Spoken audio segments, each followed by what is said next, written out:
When my parents picked my brother's tournament over my award, I cut contact. 13 months later, Forbes published my face. They finally Googled me. The invitation arrived in a cream-colored envelope with gold embossing. You are cordially invited to the National Innovation Awards ceremony to recognize this year's Young Innovator Award winners. My name appeared on the third line below, recipient Ryan Carter, Software Innovation category. I had 1 out of 250 candidates nationwide. 28 years old. My facial recognition accessibility program for visually challenged users has been named one of the year's greatest breakthroughs. The ceremony took place on December 12 at the Kennedy Center in Washington, D.C., and was black tie.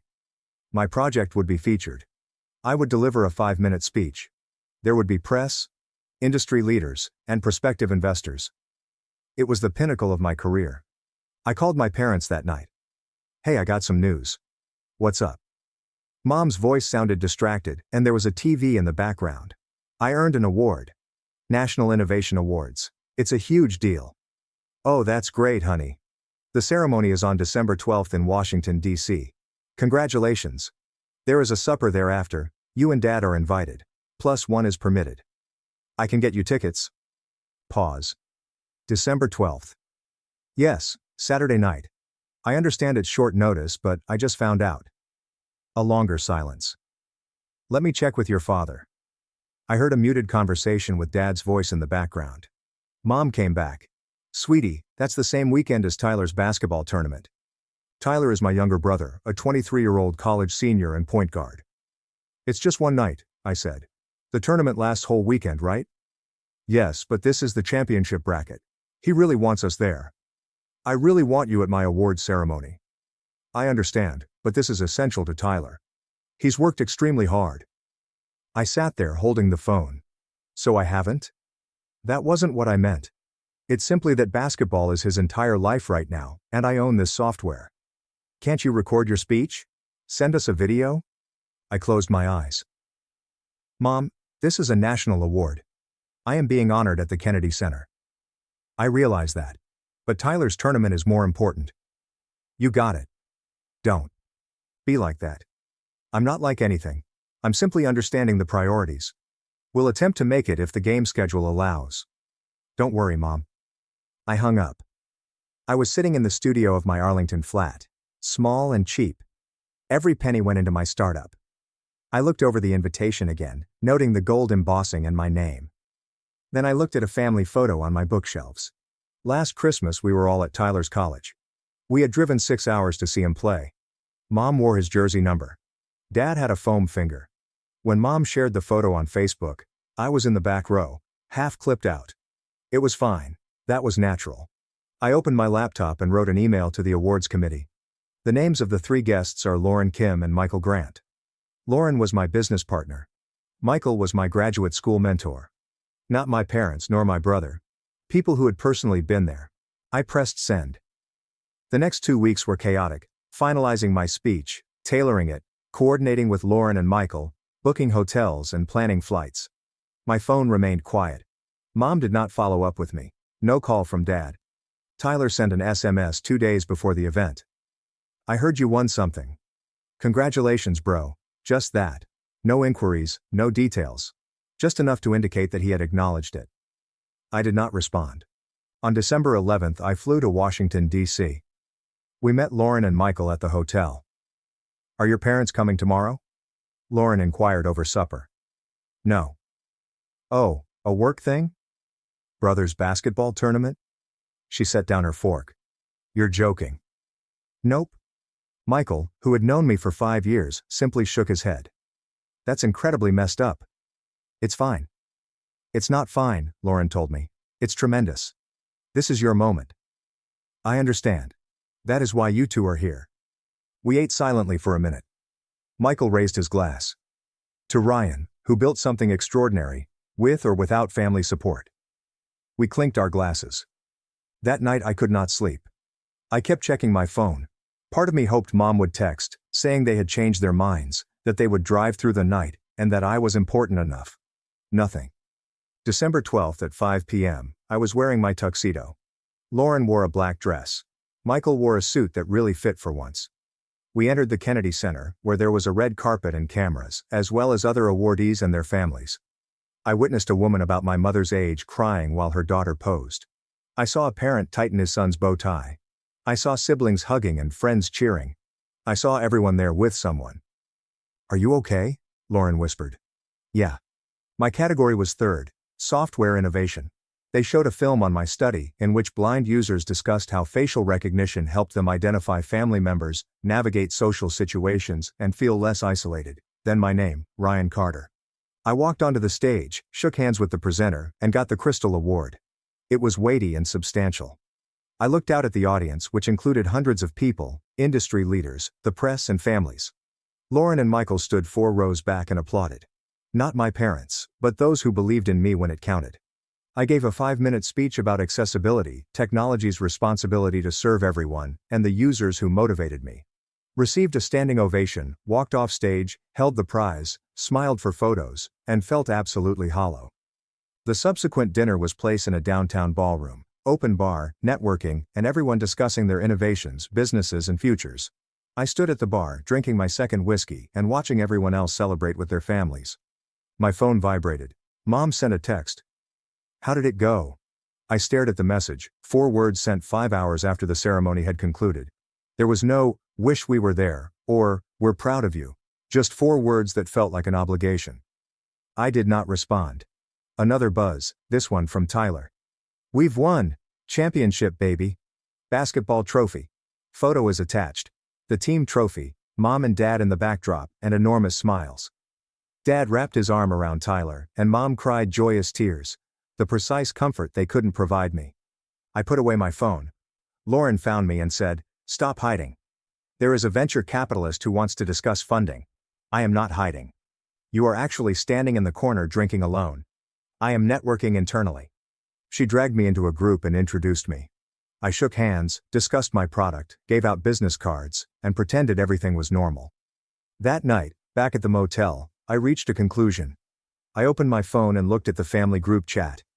Tyler's championship shot prompted 17 replies of celebration, congrats, and pride. My prize had not been mentioned once. I scrolled up and found the last time I posted something. My software was introduced 3 months ago. Dad responded with cool, and Mom with a heart emoji. Compared to Tyler's basketball update from the same week, 34 responses, full chats, Mom sharing with her friends. I took a screenshot and saved it.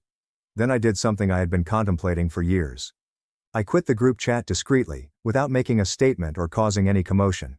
Then I went through my contacts and blocked Mom, Dad, and Tyler's numbers. Not out of rage, but out of clarity. They had made their choice. December 12th, Kennedy Center National Award. They'd chosen a basketball game, so I chose myself. I opened my email, began a draft to my parents, wrote and deleted 5 variants, and eventually settled on. I received a national award tonight.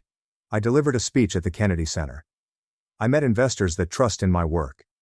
It was one of the most enjoyable nights of my life. Tyler had a basketball game, which is why you weren't there. I now understand priorities. My goal is to create a life in which I do not wait for those who do not show up. Do not contact me. I need some room. I need to focus on those who genuinely support me. That is not you. I hope Tyler's team enjoyed their victory. I'm confident it was worth it. Ryan, I read it 3 times before deleting it with my finger hovering over send. Sending it meant that I still wanted their understanding and appreciation. Instead, I just remained silent. There is no explanation or goodbye, only absence. They had taught me that I was optional, so I was opting out. The next morning, I flew home, changed my voicemail, removed social media applications, and configured my email to automatically delete anything from their addresses. Lauren noticed. "Are you okay? You have been quiet." "I'm okay. I was just thinking about your family. About how I don't need them to succeed." She watched. Me. No contact. No contact. For how long? Until they've earned it back. If they ever do. She nodded. Good. You deserve better. That week, my phone was continuously ringing. Unknown numerals. I didn't respond. The voicemails piled up. Mom. "Honey, you've left the family chat. Did you mean it? Call me back." Dad. "Your mother is worried. You are being childish. Call us." Tyler. Dude, what's up? Why have you blocked me? I deleted them all without hearing the end. Christmas arrived. No gifts from me arrived at their home. I spent it with Lauren and her family. Her parents inquired about mine. I said we weren't in touch. They did not push. New Year's. I established a goal. To make Forbes's 30 under 30 list. Not for them. For me. I worked 18-hour days, scaled my program, closed funding rounds, hired a team, and created something irrefutable. And for a year, my family was only a memory. I stopped checking. No calls, texts, or drops. Just stillness. The type that enables you to hear yourself clearly for the first time. And what I heard was this. I'd been waiting my entire life for them to congratulate me in the same way they did Tyler. But the celebration never came. So I stopped waiting and began creating something they could not ignore. Even if they had never seen it. The hush lasted exactly 13 months. Not because I was counting, but because that was the time it needed to create something undeniable. January began quietly. I relocated to a better apartment with 1 bedroom, natural light, and space for a home office. I paid for it myself. No housewarming party. Only Lauren and I were there to assist unpack, and Michael brought pizza. This is nice, Lauren commented, gazing around. Adult apartments. The studio was getting cramped. Do you mean depressing? That too. My phone remained blocked. Occasionally I received a voicemail notice from an unfamiliar number. I would remove it without listening. Did not need to. I knew what they'd say. Some variation of, "Why are you doing this? Call us back. You're overreacting." Never say, "We're sorry," or, "We should have been there." In February, we closed our $1.5 million Series A investment round. Led by a VC who had attended the award ceremony, witnessed my speech, and believed in the concept. The tech sites mentioned it briefly, nothing significant, but enough. Facial recognition startup receives financing. Accessibility software increases popularity. I wanted to see if my relatives would notice, if dad Googled my name, if mom would set notifications. Nothing. In March we hired our first 4 employees. A small team. Everyone's starving. Everyone believed in what we were creating. I worked 12-hour days, sometimes 16. Not because I had to, but because I wanted to. Because creating something was more important than focusing on those who didn't. April brought us our first large client, a blind school in Boston. They wanted to test our program. 20 students. Real users, real impacts. I flew out to meet them. I witnessed a 16-year-old girl use our app to identify her teacher for the first time without assistance. She cried. I cried. The teacher cried. That night I almost called my mother. Almost wanted to share it. Didn't, because she demonstrated that she wasn't interested unless it featured a ball and a scoreboard. In May, Michael advised that I apply for Forbes 30 under 30. You are 28, you have time, so why wait? I don't know if I'm Forbes material. You created accessible technology that assists visually impaired persons in identifying faces. You raised over $1 million. You're growing. What else do you need? A famous last name. He laughed. Please apply. Worst case scenario, you don't make it. In the best case scenario, you show everyone who doubted you incorrect. I applied, filled out the lengthy form, submitted financial documents, wrote essays on innovation, impact and scalability, attached news clippings, user testimonials and funding announcements, pushed submit at 2 a.m., and then forgot about it. In June my firm reached 12,000 users. Lauren hosted a workplace celebration with cupcakes, champagne, and team photographs. I shared one on LinkedIn, professional, celebrating a milestone. I tagged the team. My personal social media accounts remained inactive. I removed Facebook, Instagram and Twitter, as well as any other platforms my family could use to stay in touch without actually communicating. If they wanted to know what I was doing, they would have to inquire. They did not. July brought an unexpected visitor, my cousin Samantha, mom's niece. We'd been close as children. She arrived at my office unannounced. Hey stranger, I looked up from my computer. Samantha? How did you dash? LinkedIn. Your company's address is public, she said, holding up a coffee. Peace offering. I allowed her inside. We sat in a small meeting room. So, she said. You disappeared. I left a situation that wasn't working. Your mom's worried. Is she? All right, she's largely puzzled. She doesn't understand what happened. I earned a national award. They skipped it to attend Tyler's basketball game. I decided I didn't want people to treat me as an afterthought. Samantha was quiet. That's fair. Is it? Because obviously I'm the terrible guy for setting boundaries. You aren't the bad guy. But you already know how your family is. Tyler is the star. Always has been. So I'm simply meant to accept that? No. I'm saying I understand why you left. I studied her. Did Mom send you? Oh God, no. She is unaware that I am here. I arrived after seeing your fundraising announcement. $1.5 million is a large sum. Thanks. Also, I remember what it was like growing up and seeing Tyler get everything. Watching you take whatever was left over. I didn't think anyone noticed. I observed. It sucked. And I am sorry I never said anything. We talked for an hour about family, expectations, and what it meant to move away from harmful people, even if they shared your DNA. Before she departed, she hugged me. I am proud of you. What you've built. How you're handling this. All of it. Thanks, Samantha. If you ever want to grab coffee, just us, no family drama, let me know. I will. She departed. And for the first time since the Kennedy Center, I felt as if someone in my family had seen me. In August, we extended to 3 more cities, formed connections with accessibility organizations, and hired 2 more developers. Revenue was increasing. Press coverage was increasing. The company was becoming a reality. In September, I received an email. Subject, Forbes 30 Under 30, congratulations. My hands shook when I opened it. Dear Ryan Carter. Congratulations. You have been chosen for the Forbes 30 Under 30 in the corporate technology category.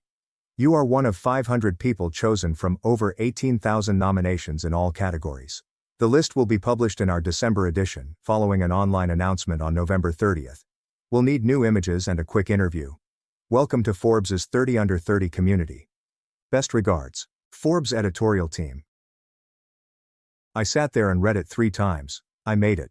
Forbes 30 Under 30. At 28, I called Lauren. I'm in. In what?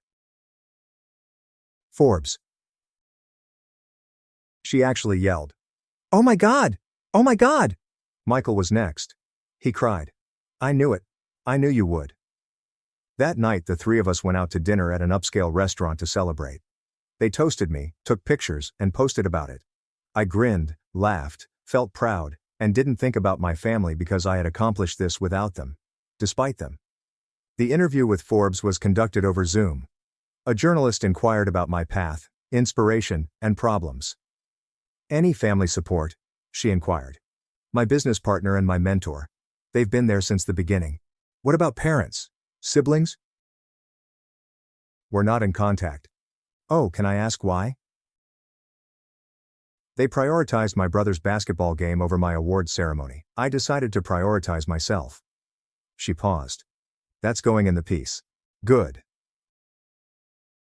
October passed in a haze. More growth, more users, more meetings, and more evidence that I had made the right decision. Forbes sent the advanced copy on November 29th. The magazine was scheduled to be released on December 3rd. Online announcement for November 30th at 7 a.m. Eastern Standard Time. I noticed my photo, full page, next to my company name, age and achievement. Ryan Carter, 28, is the founder and CEO of Vision AI, which makes facial recognition accessible to the visually challenged. Below is a quote from my interview. Success is not about proving others incorrect. It is about proving yourself correct. I forwarded a copy to Lauren and Michael. They replied within minutes. Lauren tells me, this is everything. So proud of you. Michael's reaction. Framing this. Putting it in my office. I went to bed that night knowing that in 7 hours, the piece will be live. My family would ultimately find out, perhaps through a friend or Google, but not from me. Because I didn't build it for them. I had created it in spite of them. And it made it much sweeter. November 30th, 7:01 a.m. My phone exploded. Not from my family, but from everyone else. LinkedIn notifications, text messages from past coworkers, and emails from mentors and former instructors. Saw the Forbes list, congratulations. Knew you'd make it. This is incredible. I grinned as I saw them arrive and spoke to a few of them. Then I received a call from an unknown number. I nearly didn't respond, but curiosity won. Hello Ryan, it's Samantha, have you seen the news? What news? Your family. Oh my god, they're losing their minds. What do you mean? Tyler found your Forbes article. My heart has stopped. How? He was at the dentist waiting room. Someone left the magazine, December issue. He was flipping through it and saw your face. I could not talk. Ryan, you there? Yeah. What happened? He called your dad from the dentist's office panicking. I heard it through your mom. He was freaking out. How did he do this? Like he performed magic? I began laughing. I couldn't help it. It's not funny, Samantha replied. Okay, it's a little funny. But they're spiraling. Your mom's calling everyone asking if they knew. Your dad's Googling you. They found the funding announcement, the company. Everything. Good. They want to reach out. I'm still blocked. They'll find a way. Just warning you. Thanks, Samantha. After I hung up, I sat there thinking. Tyler had accidentally discovered my Forbes piece at a dentist's office and frightened because I'd done something he couldn't understand, something that didn't require their help or presence, something that demonstrated I didn't need them. My phone rang again, another unknown number. This time, I knew who it was, and I had a choice. Answer and let them back in, or let it ring and continue living the life I'd built without them. I gazed at my Forbes magazine on the coffee table, thinking about my face, my company, and the accomplishments I had attained without, despite, or beyond them. The telephone stopped ringing. I didn't call back because silence can be more powerful than any discussion. The calls did not stop. Over the next 4 days I received 40 calls from unknown numbers. I let each one go to voicemail. I listened to exactly 0 of them. On December 3rd, the magazine hit the stands. Samantha gave me photographs of Barnes & Noble, airport newsstands and grocery store checkout lines. Forbes included my face next to the slogan 30 under 30. She also supplied screenshots from the family group chat, which I had quit a year earlier. Mom. Did anyone know about this? Tyler responded, I literally found out at the dentist. Dad said, he never mentioned Forbes. Aaron responded, maybe because none of you talked to him. Mom. That isn't fair. He cut us off. Aaron responded, after you skipped his award for a basketball game. I took a screenshot of that and forwarded it to Samantha. Your mom's a real one. Samantha. She waited a year to say that. LOL. The media requests began. Tech blogs were looking for interviews. Podcasts wanted me as a guest. The local news wanted to feature the hometown success story. I conducted 3 interviews. Each time they inquired about my journey. Every time I told the truth. My family chose not to support me, so I built something without them. Clean. Factual. No emotion. However, it had an impact. The clips went viral. Forbes 30 under 30 creator discusses family members that did not believe in him. Tech CEO triumphs despite family preference for brothers basketball over his award. Comment sections have erupted. This is why chosen family matters more than blood. Parents who play favorites deserve to lose their kids. He did not need them to win. That's power. December 5th. My office receptionist buzzed me. Ryan, there is someone coming to see you. Says she is your mother. My stomach sank. Tell her I'm not available. I did. She says she will wait. Tell her I'm not available today, or tomorrow, or ever. Pause. Okay, I'll let her know. 10 minutes later, Lauren knocked on my door. Your mom's still in the lobby. I know. What would you like to do? Nothing. She will leave eventually. She brought a casserole. I nearly laughed. A casserole in a Pyrex dish. She told Jen at reception, it's your favorite. It isn't. Lauren sat down. Would you like to chat to her? No. Are you sure?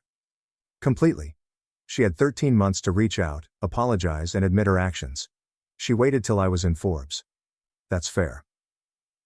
My mother stayed in the lobby for 3 hours. Lauren eventually went down and told her I was not coming out. She left the casserole with a letter. Lauren brought both into my office. I threw away the dish unopened. Read the note. Ryan, I understand you're unhappy, but this has gone on long enough. We are family. The family works through things. Call me. We need to talk. Love you, Mom. I showed it to Lauren. Do you notice anything missing? She read it. No apology? Exactly. Just, you're unhappy, as if I were being crazy. And we need to chat, as if I owed her a conversation. I crumpled the paper and threw it away alongside the dish. December 5th. Dad took a different approach. He showed up to my gym at 5:30 a.m. We waited in the parking lot. When I pulled in, I spotted him sitting in his car, drinking coffee. I parked 3 spaces away, got out. He did too. Ryan, please.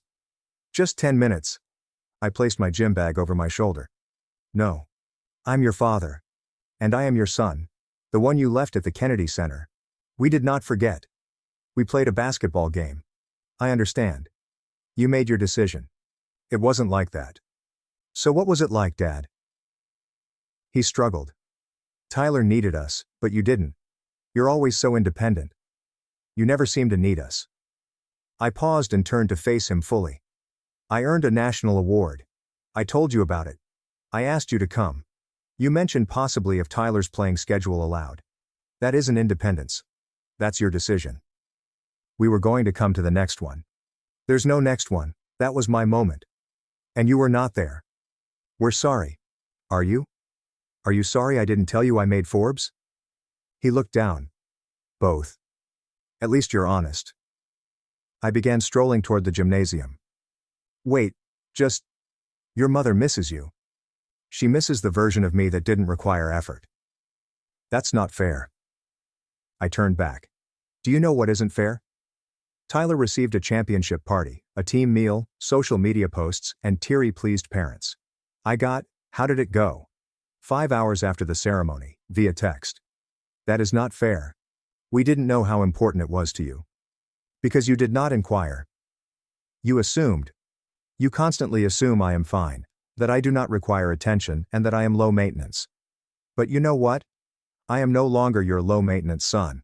I'm one of Forbes's 30 under 30. And I did it without you. His face wrinkled. Can we please just talk? We're discussing. And I'm finished.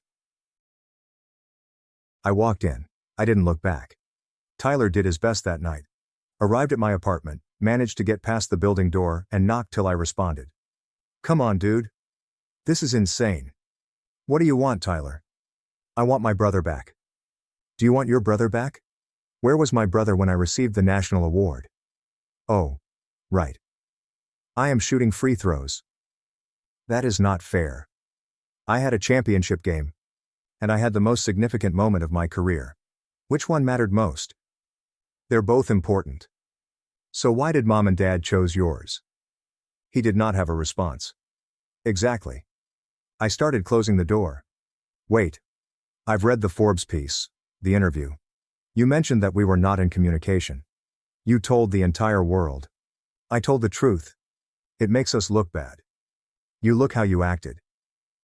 I didn't know it meant that much to you. You never asked. You never pondered why I stopped speaking to you. You simply assumed I was being dramatic. I tried to call once, 3 days after you blocked me. Make one call. There is no follow-up. Tyler. That is not trying. That's checking a box. He passed his hand through his hair. I don't know what you want from me. I do not want anything from you. That is the point. I wanted you there a year ago. Now I'm fine. Is that it? Are we simply no longer brothers? We were not brothers when it counted. Why pretend now? I closed and locked the door, then heard him remain there for a minute before walking away. My phone vibrated. Samantha sent a text. I heard Tyler tried to see you. You okay? Me? Yeah. I'm just tired of explaining obvious things. Samantha. For what it's worth, half of the family believes you're correct. They're simply frightened to say it. Me. That is nice. But I don't need their approval anymore. Samantha. I understand. That is why I am proud of you. December 10th. The Forbes Gala invitation has arrived.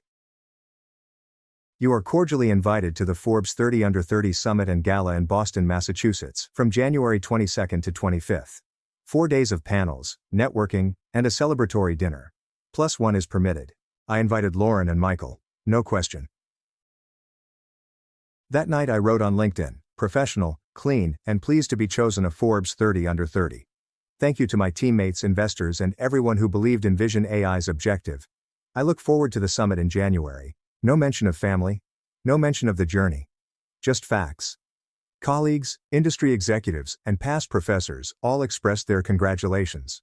And then, buried among the comments, one from my mother. I'm really proud of you, Ryan. Always have been. Heart.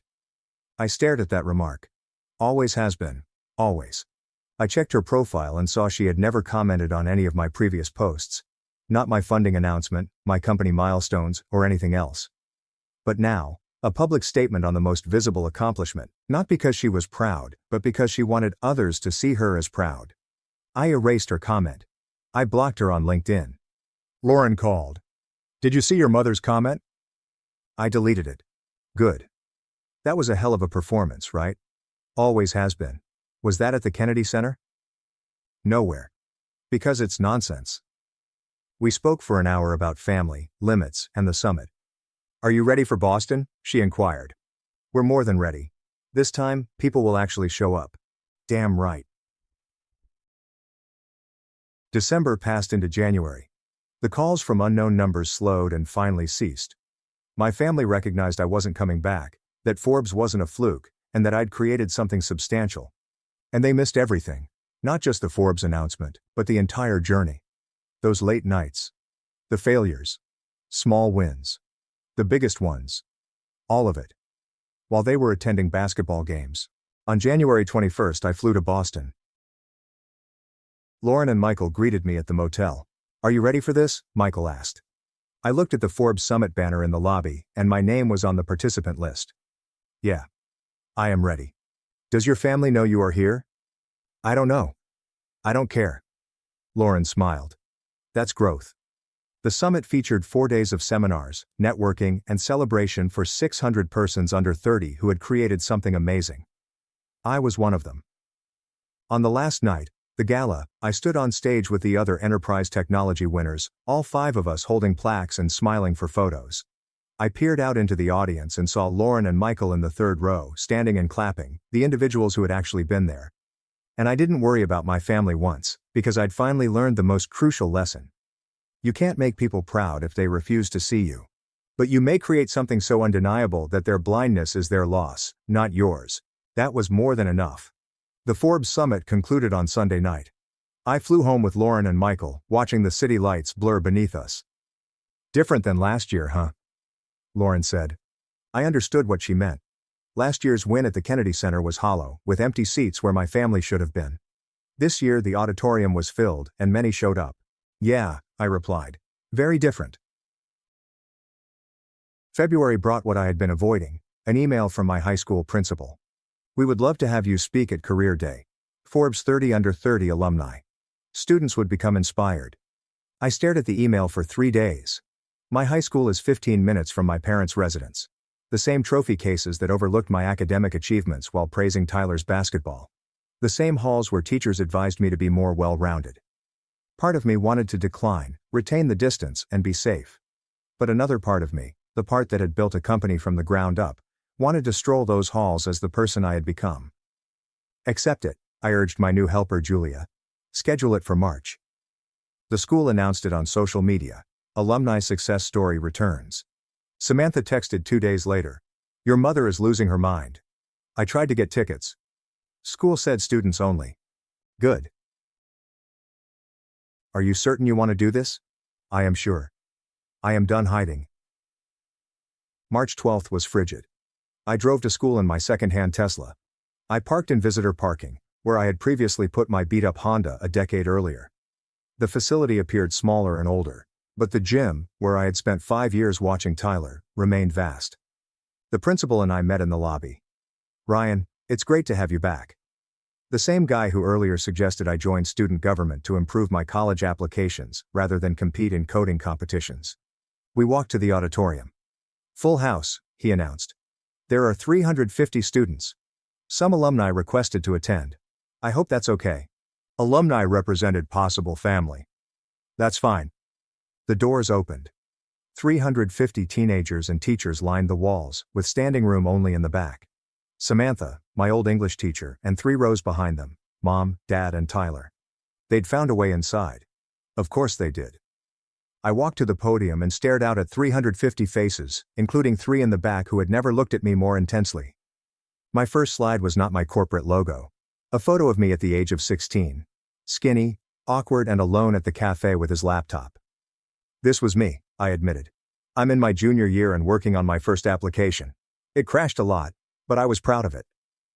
Some students laughed. I showed it to the teacher. He agreed it was interesting, then asked if I had considered basketball instead. Uncomfortable laughing. Next slide. Kennedy Center invitation. 6 years later, I received a national prize.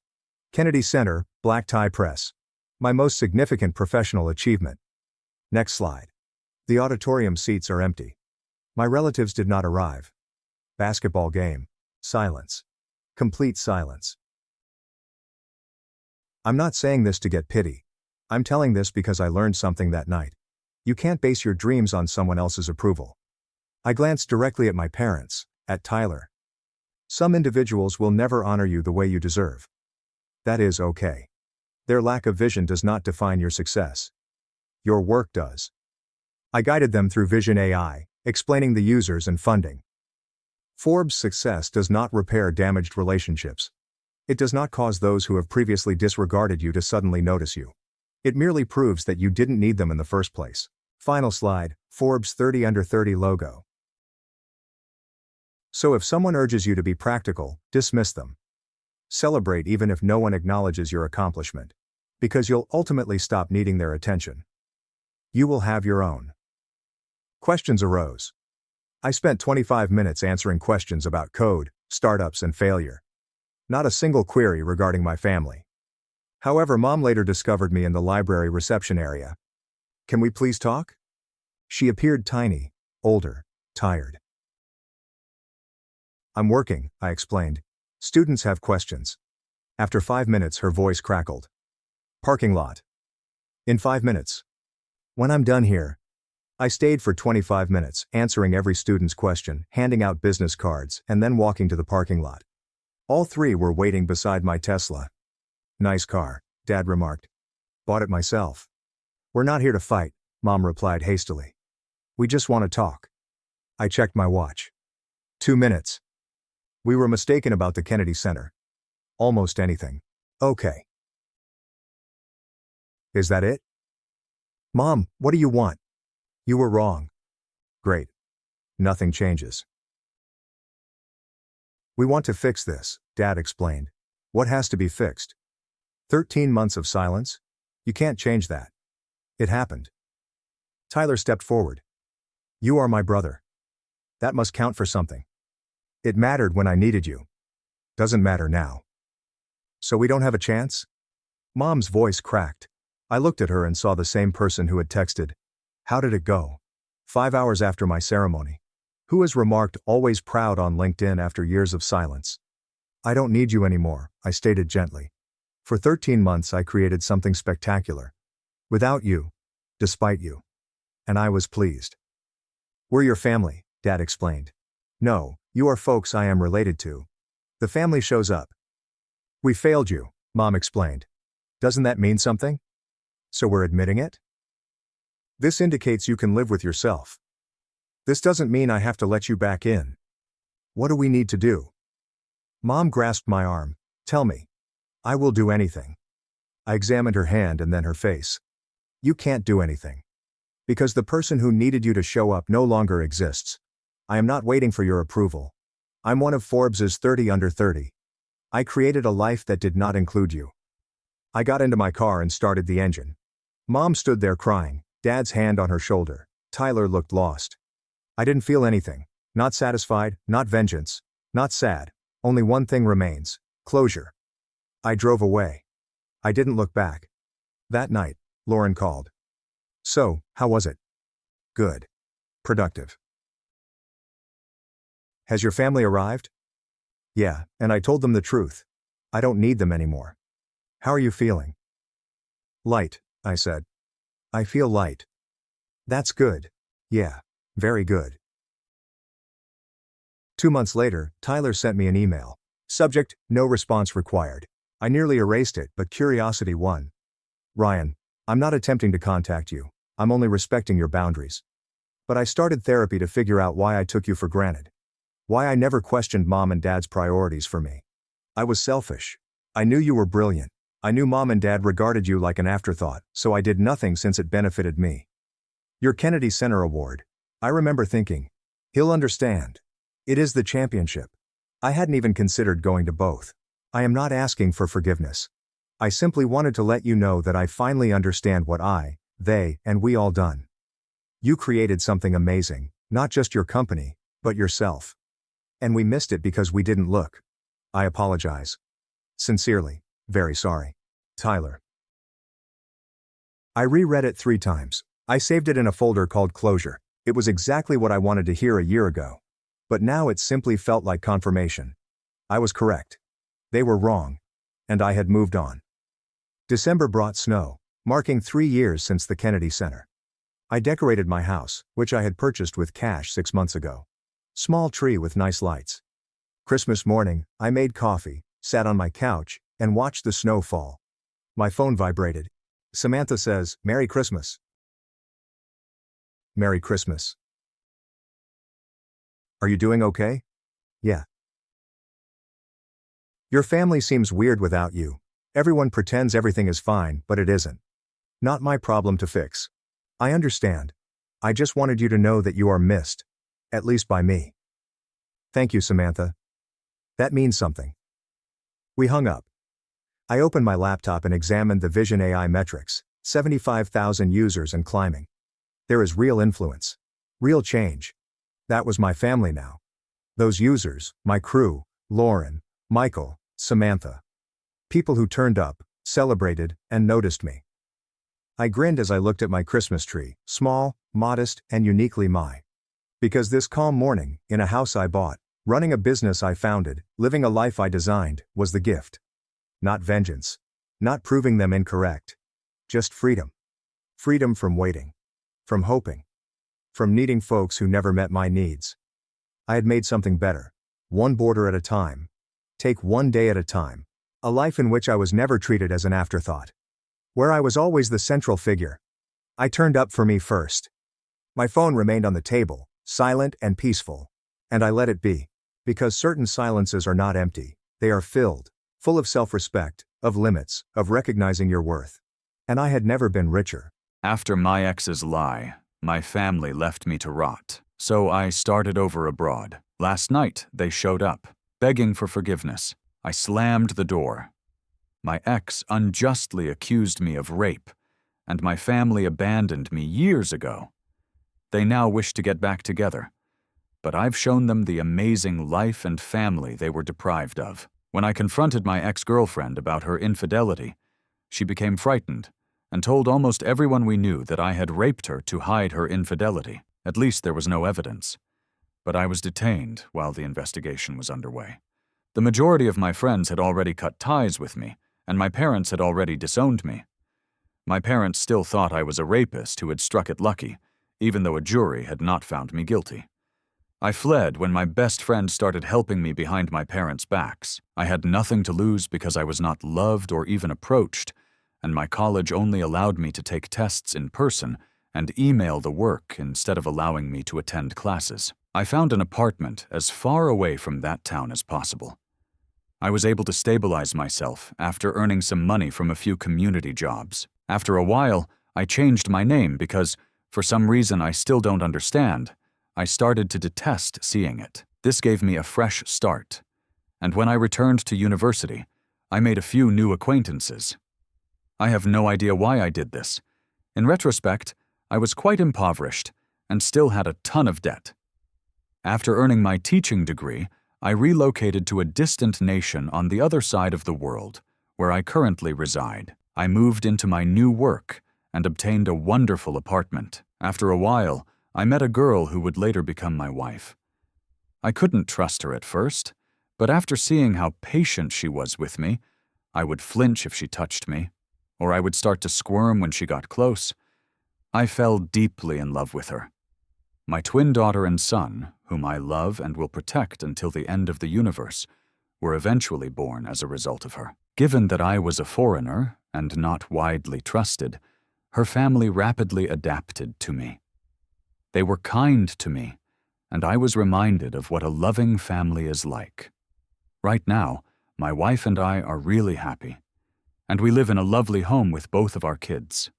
Until last night, that is. While my wife and daughter were in the garden, I was playing with my son on our PlayStation. Upon hearing a knock on the door, my father was unexpectedly present. He gave me a feeble smile and started talking, but I shut the door so forcefully that I startled my son. I asked for my wife to take my daughter to her bed while I escorted him to his room. Both she and I were in a panic. When my father continued to tap on the door, I suddenly lost it. After consoling me, my wife answered the door for me. He identified himself as my father when she asked who he was. My wife had nothing but sadness for me after I gave her a hazy history of who I was. Naturally, she was furious and started yelling at my father for leaving me and other things. Once she had calmed down, I instructed her to let him in and to go to our children's bedroom to occupy them while I spoke with my father.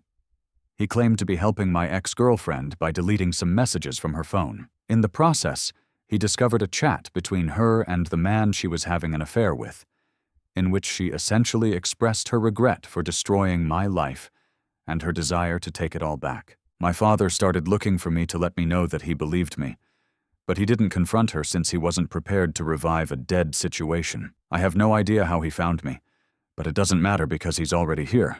I'm not sure what to do for the section I need help with. I've thought about my options alone after wandering through a few random streets, and I've reached some conclusions, but I'm not sure which is the best course of action.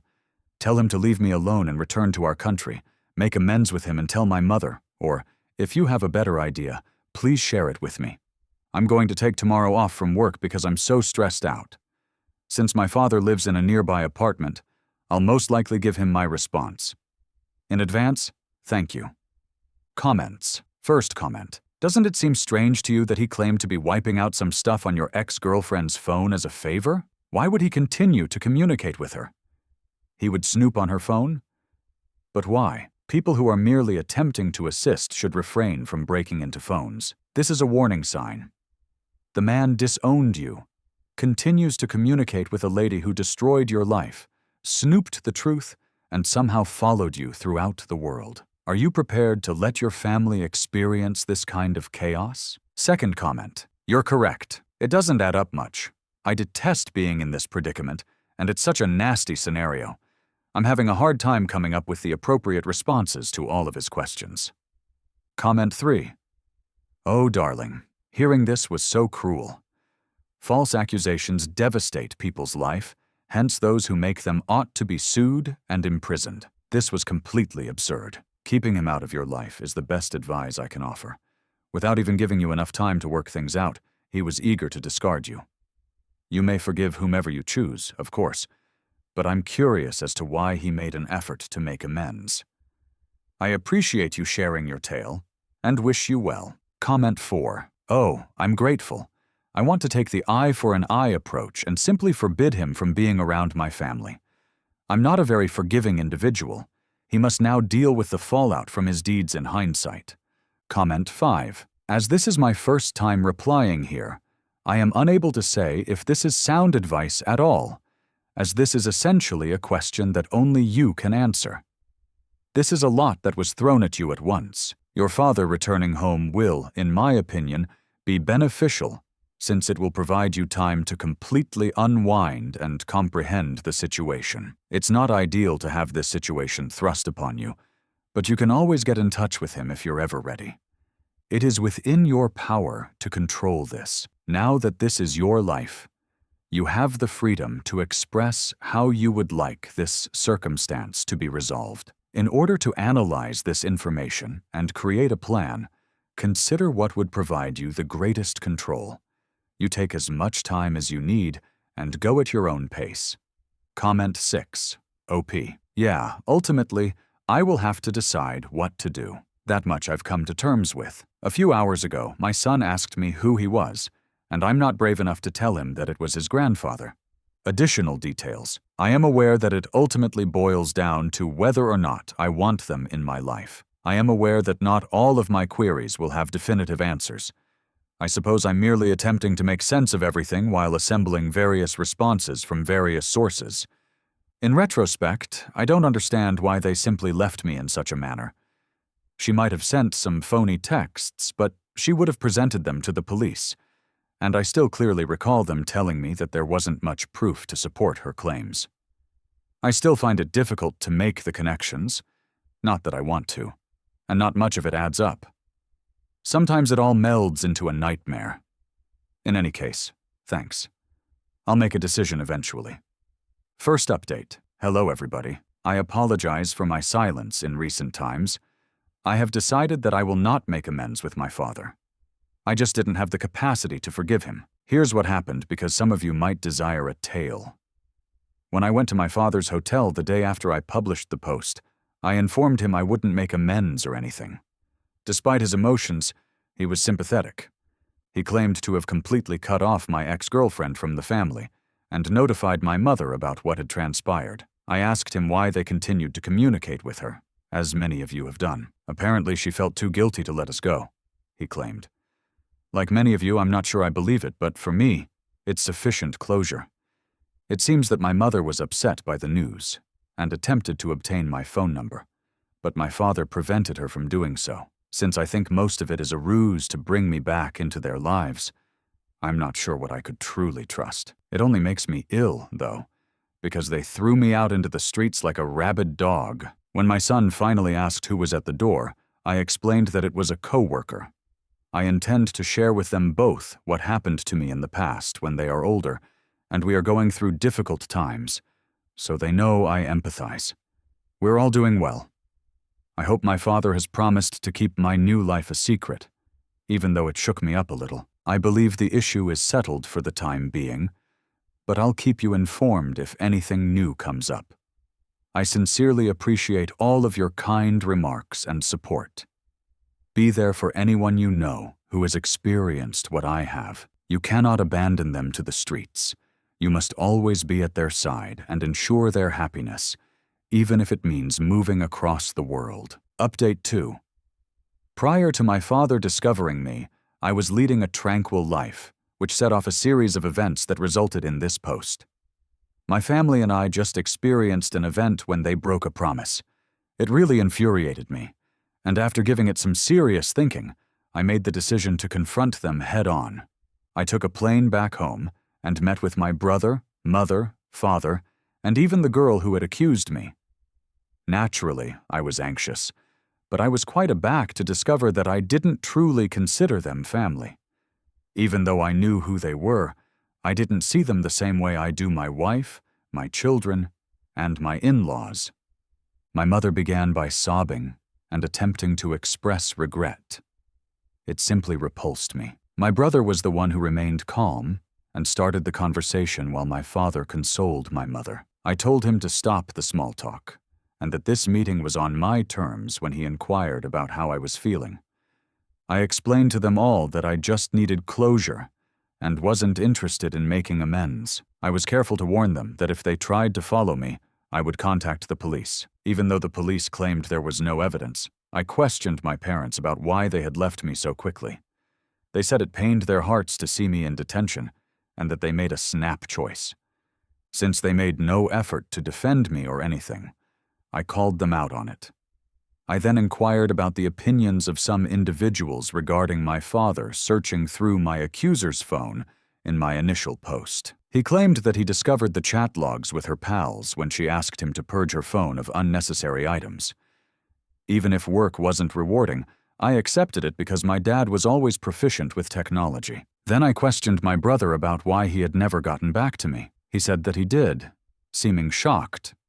But I chose to ignore him the entire time. As it happens, he was correct. My brother had reached out to me hundreds of times, offering money to help me get out of my current predicament. He asked why I never responded, assuming that I detested him as a result of what had transpired. Since my mother paid for my brother's previous phone plan, it turns out that she had blacklisted my contacts on all of her phone contracts. Thus, when I was totally lost, I was unable to even get assistance. My ex was the icing on the cake. I started by asking her why she did it. She claimed that she was afraid of what might occur and that she loved me despite everything. She claimed that because she knew it was all a lie, each therapy session made her feel even more guilty. Then, hoping that I would return and she could apologize, because saying "I'm sorry" would actually turn back time and make everything right, she told me that she hadn't dated anyone since. My father claimed to have discovered the chat logs of 3 separate partners she had while I was abroad, so it seems like even that was bullshit. My ex sought to hold my hand while sobbing. She dared to request another opportunity. This only infuriated me. So I took out my phone and started showing them all hundreds of photos of my 2 kids' achievements and happy moments, including our family time together, our trips to the city, their first day of school, the 2 of them, and my wife holding me. I explained to her what she would have had if she hadn't been so foolish, and what my parents would have lost if they hadn't even listened to me. I briefly believed I had gone too far, but then I remembered that it was nothing in comparison to what they had done to me. But it wasn't all bad throughout my visit. My longtime best friend and his family were present. I was still thankful that they took me in when it seemed like everything was against me, and they were glad to see me. One day, I wanted to go back to the country to show my children where half of their culture originates. However, I will not allow them to be near my family. My wife, her family, and my children are the only members of my family, in my opinion. It went rather well, in my opinion. Edit. In response to some of your inquiries, I have chosen to let my brother visit and meet his nephew and niece. I apologize for forgetting to mention this in the post. My brother and I didn't get along well as kids, brotherly rivalry and all that. So I was first hesitant. It makes sense that he could only attempt my phone number because I don't use social media, but by then I had another number, so it wouldn't have worked anyhow. My family will decide whether or if I approach the authorities. They would report her if they were genuinely sorry. I'm past it now. My brother may tell me about it. To be honest, I'm very pleased with the way things worked out. I'm genuinely content with the family I've created, and I feel very calm now that they're all gone. Story 2. When our children naively told me about my wife's secret acquaintance who pretended to be her father while I was abroad, I learned about her affair. I was able to catch them in the act with the assistance of my mother-in-law. For 8 years, my ex-wife and I were wed.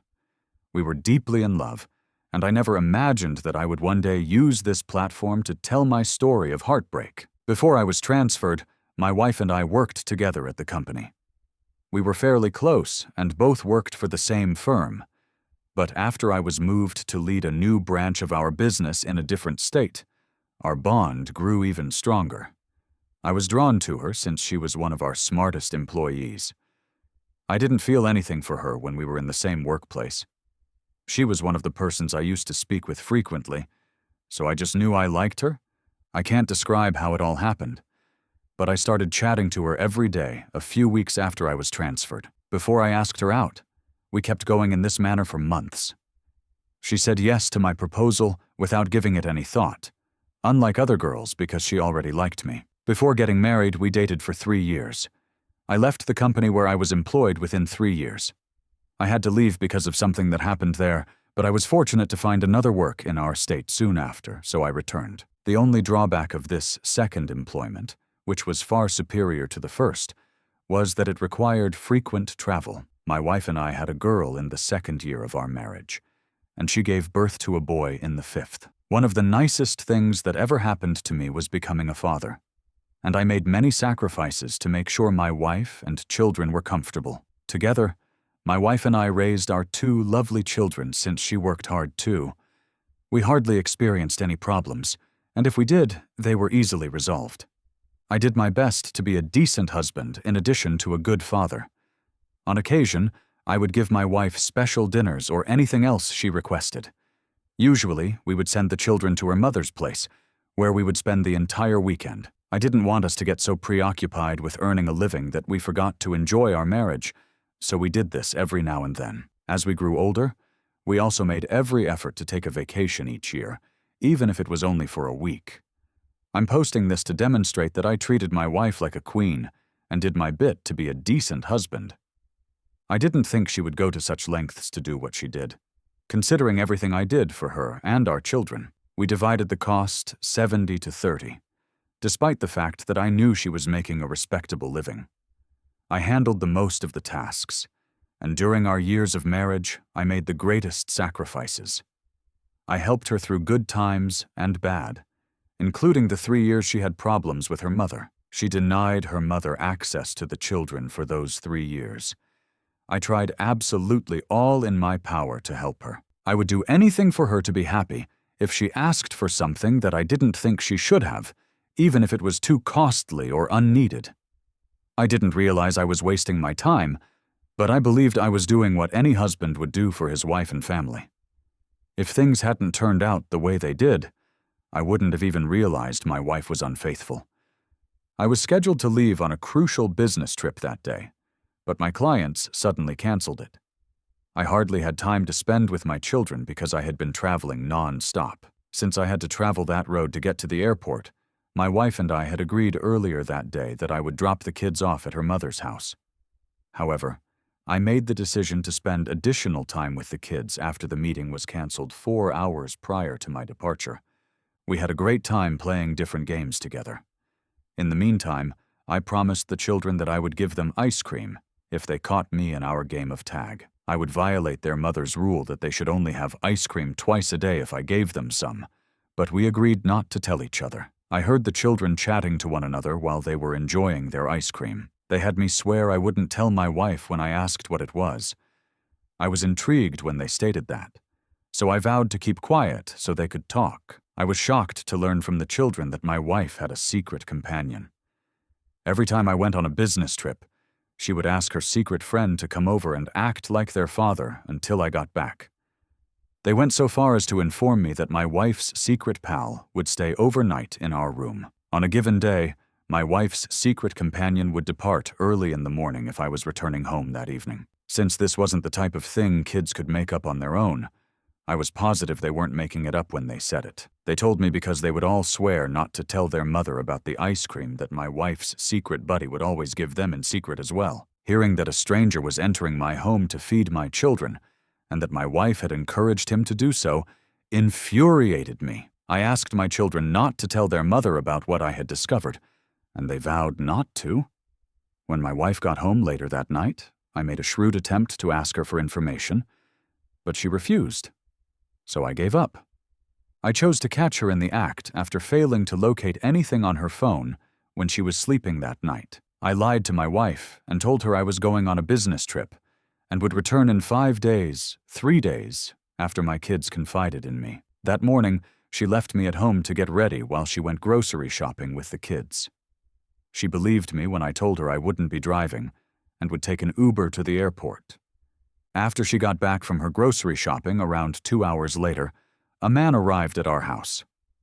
My wife greeted him with a passionate kiss and then invited him inside our house, which I witnessed from the basement window. She didn't realize I was hiding in the basement because she thought I was heading to my business trip. I contacted her mother and told her everything as soon as she and her lover entered the house. Since our marriage was legally terminated, I invited her to come help her daughter pack her belongings to leave my house. After that, I hung up and waited. I heard a car scream into the driveway a few moments later.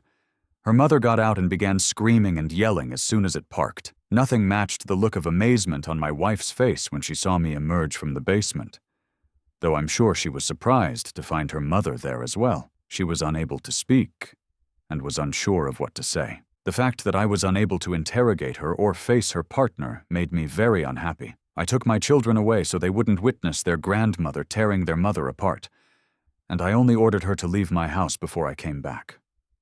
We were a match when I took a paternity test on my kids 2 weeks later. After that, I told them about the terrible things their mother had done by pretending to be their father. At least kids understand why I divorced their mother, but I'm not sure they fully comprehended. My skilled lawyer helped me obtain custody of my children. I only have my children now, and even if I get married again, it will be after they are older. She has frequently attempted to send the children to speak with me on her behalf, but I have cautioned them against it. My parents stalked me. Even after court took me away, then I found a note saying, "See you at home soon," and police caught them at 2:30 a.m. My parents suppressed the fact that privacy was bad. My mom would search our rooms as we slept and wake me up to make me kneel on rice until dawn if she found any schoolwork I hadn't shown her. Rice would pierce my flesh, leaving tiny marks for hours. Small crimson dots appeared on the white grains when my knees bled from pressure. I couldn't ignore the acute, persistent ache no matter how I moved. My dad was terrible. He set the rules. He chose how long we kneeled, if we could lock the bathroom door, and what we wore so he could see his work if we broke the rules.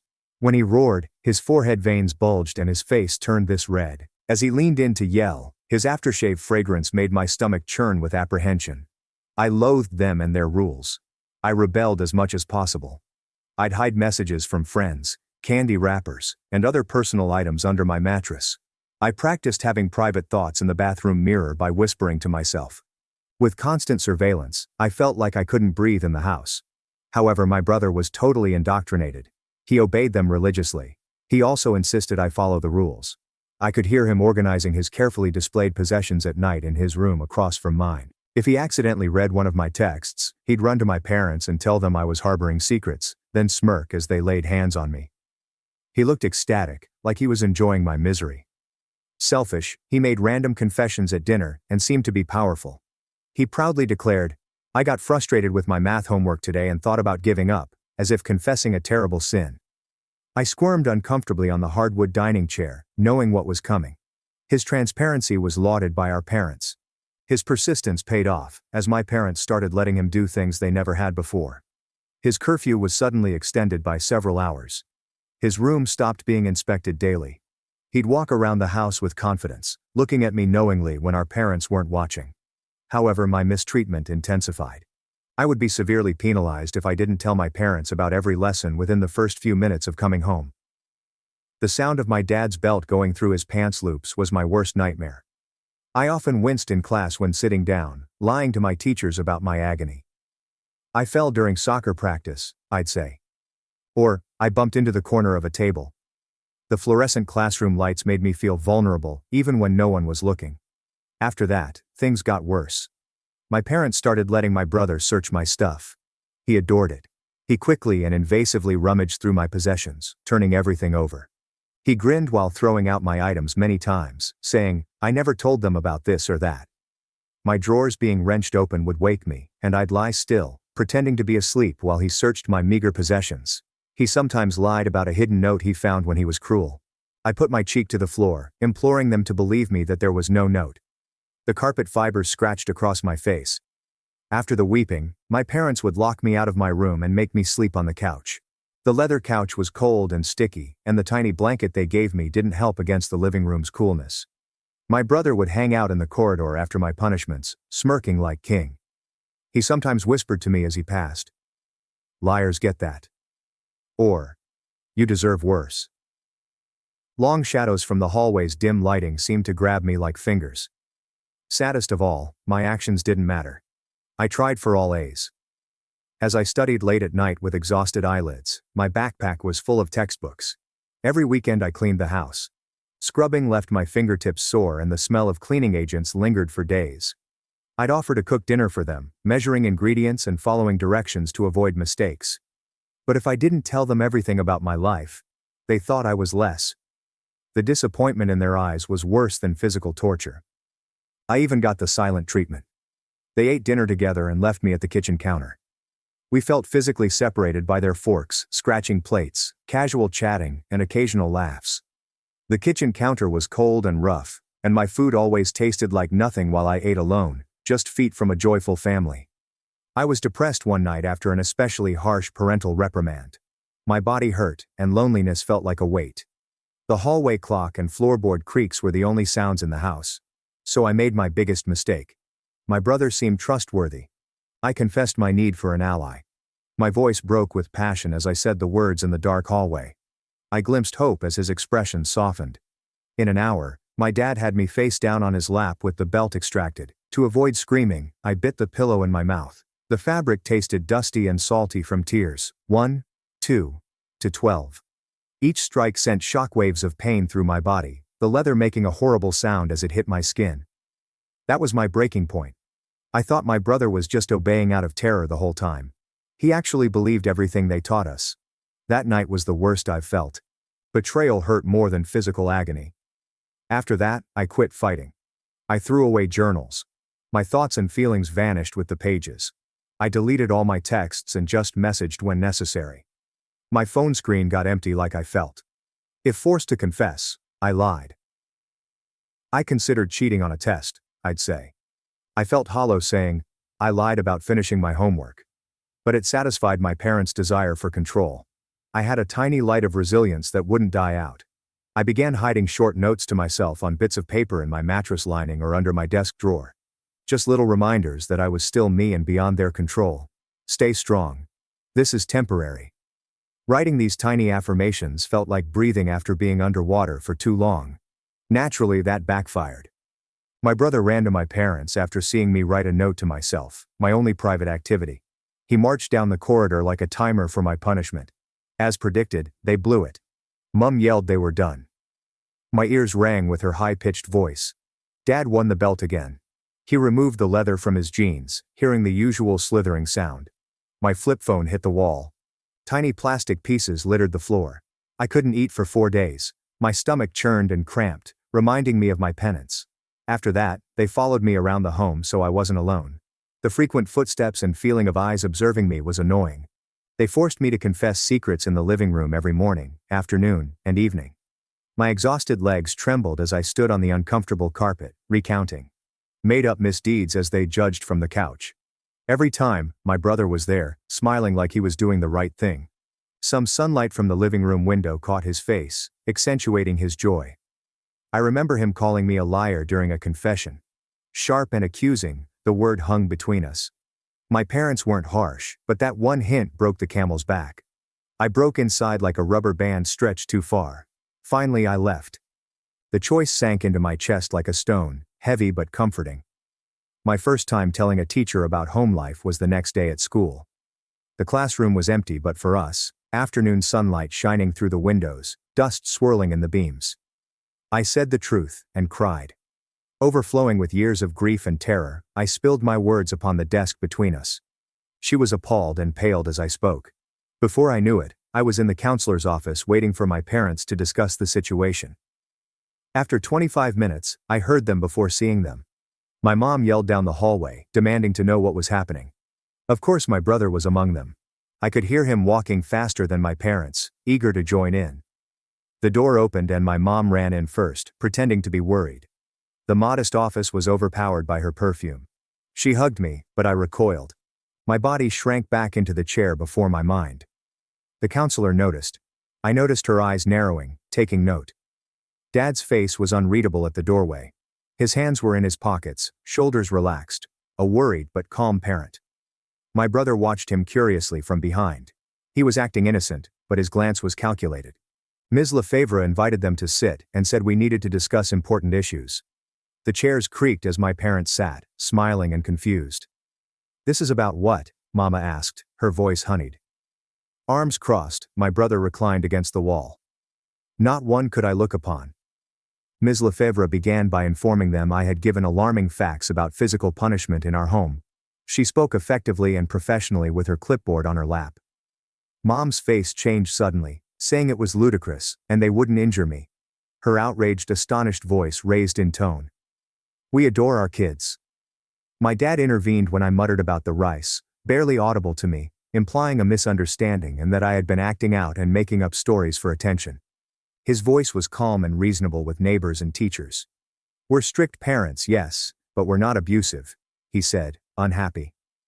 I shouted that my knees and back were marked. My voice strengthened as I spoke, knowing someone was listening. Ms. Lefebvre said the school nurse recorded these injuries. Her clipboard page turned as she read the nurse's report. My parents glanced before my dad leaned forward with his usual reasonable tone when talking to neighbors or teachers. Kids get bruises all the time, he said, opening his palms. We're concerned about these stories, I interrupted, saying I hadn't eaten in 4 days because I wrote a note to myself. It felt like the words were there. Room went quiet. just the air conditioning hum and the clock ticking. My brother shifted awkwardly. He seemed humble for once. He appeared anxious. My mom wanted my brother to affirm that we had dinner last night and that it was a lie. She silently ordered, widening her gaze. He replied, "We did, and that mom had made lasagna." His voice was firm and rehearsed. They'd gathered against me before. I told Ms. Lefebvre about dining alone at the kitchen counter as they sat at the table, my hands clenched in my lap and nails driving into my palms. They ignored me. They pretended I was absent. My dad's face hardened as he said this was out of control, and they were taking me home to resolve this family dispute. Standing up, his chair scraped loudly on the floor. In his mouth, family sounded dangerous.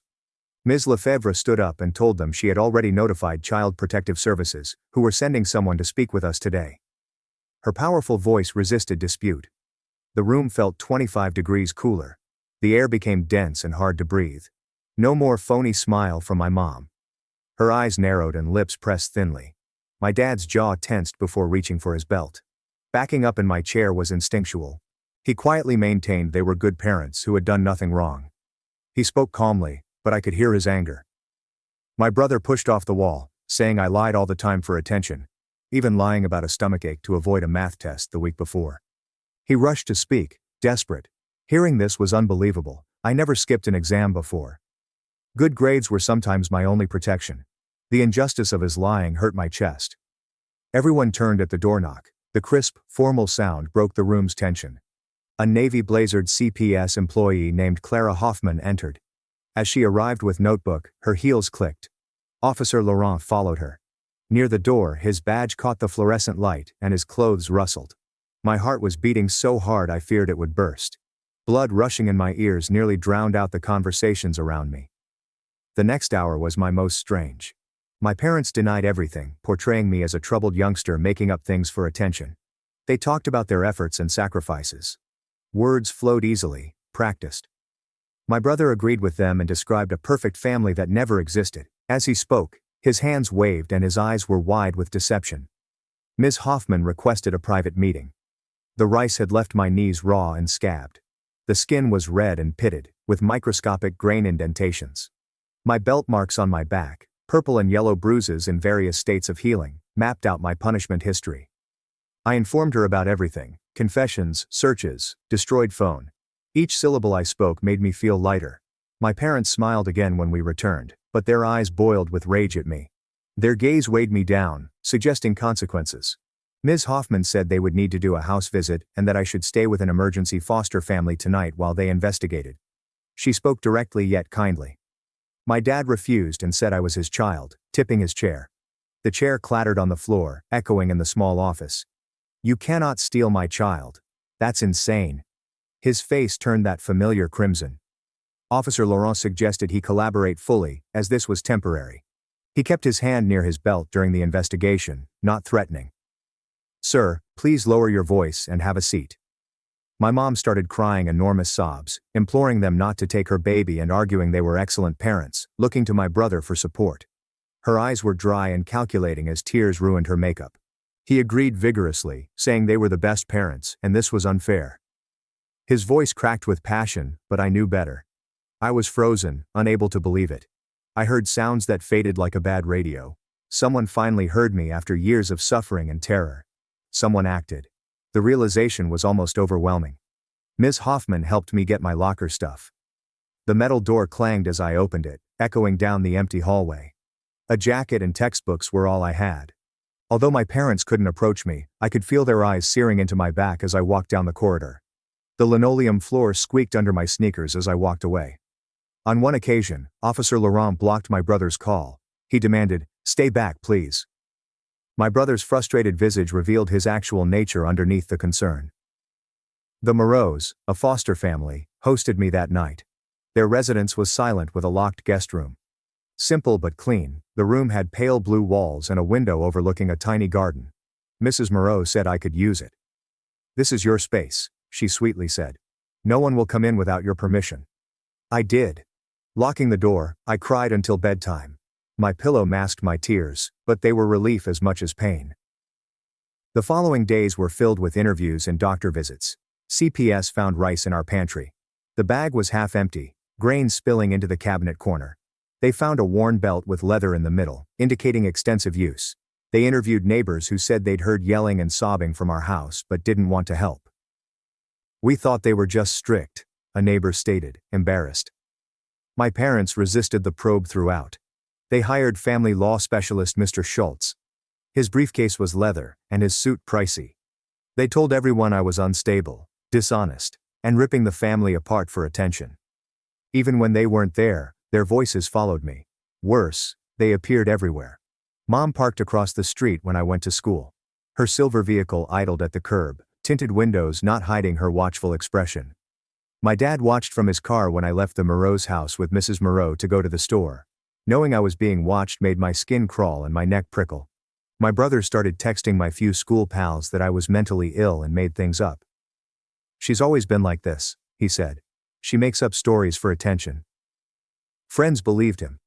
They turned away from me in the hallways, talking behind their hands. My brother followed me between courses one afternoon. He went into the busy hallway, staring at me. He smiled the same smirk I'd seen 1,000 times and whispered, "They would never believe me, that we were a good family, and that I was the problem, and always had been." His breath smelled like mint gum as he leaned in close. Words for me. I reported the stalker to CPS that day. Clara Hoffman helped me get a restraining order. Marble and echoing hallways dominated the courthouse. The judge authorized it, but they continued. They became more cautious, remaining far enough away to prevent trouble. The legal paper only gave me a false sense of security that disintegrated each time I saw them observing me. 4 weeks after my complaint, the court ruled. The courtroom was stuffy and formal, with rough wooden benches.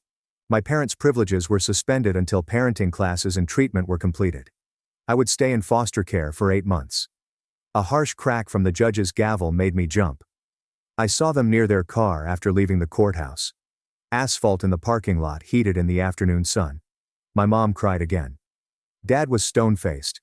The contempt and confusion in my brother's eyes made my skin crawl. He narrowed his eyes as I left. My dad said this wasn't over, families belong together, and they'd get me back. He turned heads in the parking lot with his voice. I remained silent. I didn't had to in years, realizing this was terrible and empowering. The Moreau's lifestyle was unusual at first. Their home was never loud or noisy. Kindergarten teacher Mrs. Moreau, with graying hair and kind hands, always requested before entering my room. Soft knock. "May I come in?" I was always surprised by the question. A quiet home-based worker, Mr. Moreau seldom spoke above a conversational tone. He spoke eloquently and gently when frustrated. The regulations in their house were simple, like putting dishes in the dishwasher and telling them if I was late home from school. No threats or punishment were used to enforce the guidelines on a colorful notepad on the fridge. No confessions, searches, or penalties. Like jumping off a moving boardwalk onto solid ground, fearlessness was disconcerting. My first week was spent waiting for the other shoe to drop. Mr. Moreau's grasp made me flinch. He would pause, sad but understanding, at the automatic reaction. I'd wake up at night thinking someone was going through my stuff. The home groaned and settled strangely, sending my heart pounding. Mrs. Moreau discovered I hoarded food in my room and gently told me I could eat anything in the kitchen day or night. I initially doubted her. I kept keeping granola bars and apples in my dresser drawer under my clothing. She never looked or complained when the fruit bowl emptied too quickly. As we cleared the dinner table, Mrs. Moreau told me I had a therapy session with Dr. Novak, who specialized in assisting troubled kids the next day. Plates clinked softly as we stacked them by the sink. As I nodded stiffly, my gut nodded and I mentally rehearsed safe answers that wouldn't get me punished. Not what I expected from Dr. Novak. She had purple glasses and a little office with art tools and fidget toys. Green, healthy plants graced her windowsill. She didn't force me to discuss my parents. We drew and played with kinetic sand instead. I could easily sculpt the cool, silky sand with my fingers. I started spewing words like water from a burst dam by our third session. I shared secrets with her that Miss Lefebvre and Clara Hoffman never knew. Small workplace seemed safe, a bubble outside conventional time and space. After I told her about jumping at minor noises and checking my bedroom door locks numerous times a night, she said I was hypervigilant.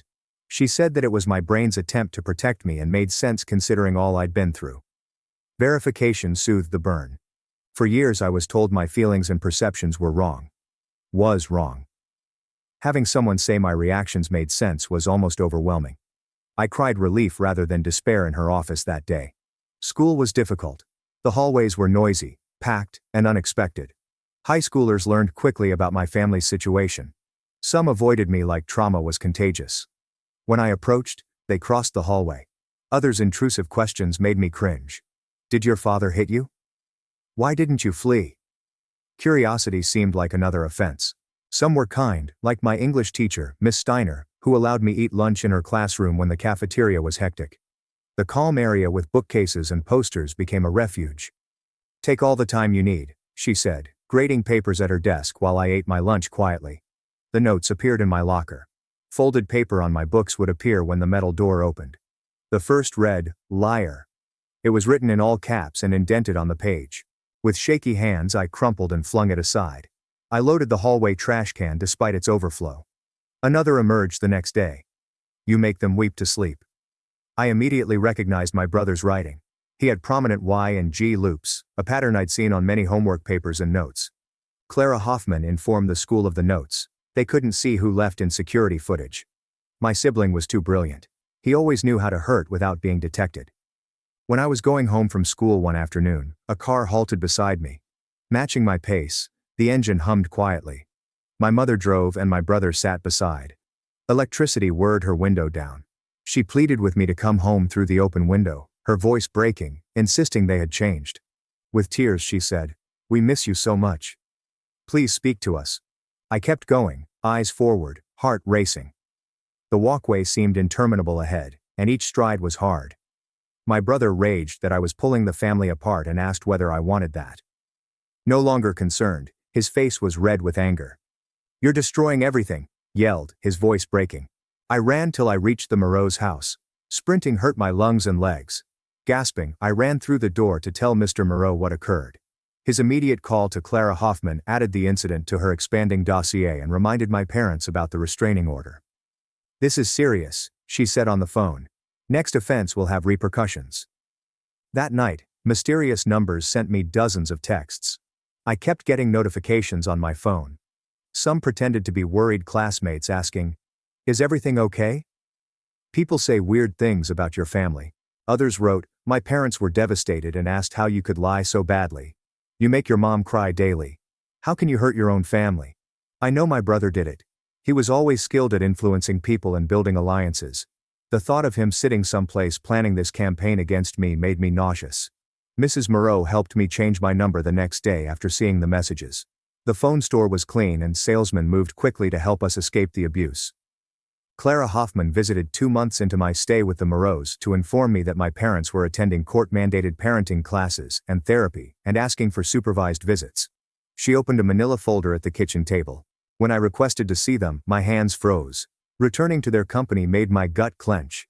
She told me that the judge had made it clear that any contact must be voluntary and that I don't have to see them if I'm not ready. Her voice was confident. She squeezed my hand and whispered, "This is about what's best for you, not them." I felt relief and shame simultaneously. I was selfish, should forgive them, and family was everything, my old voice whispered.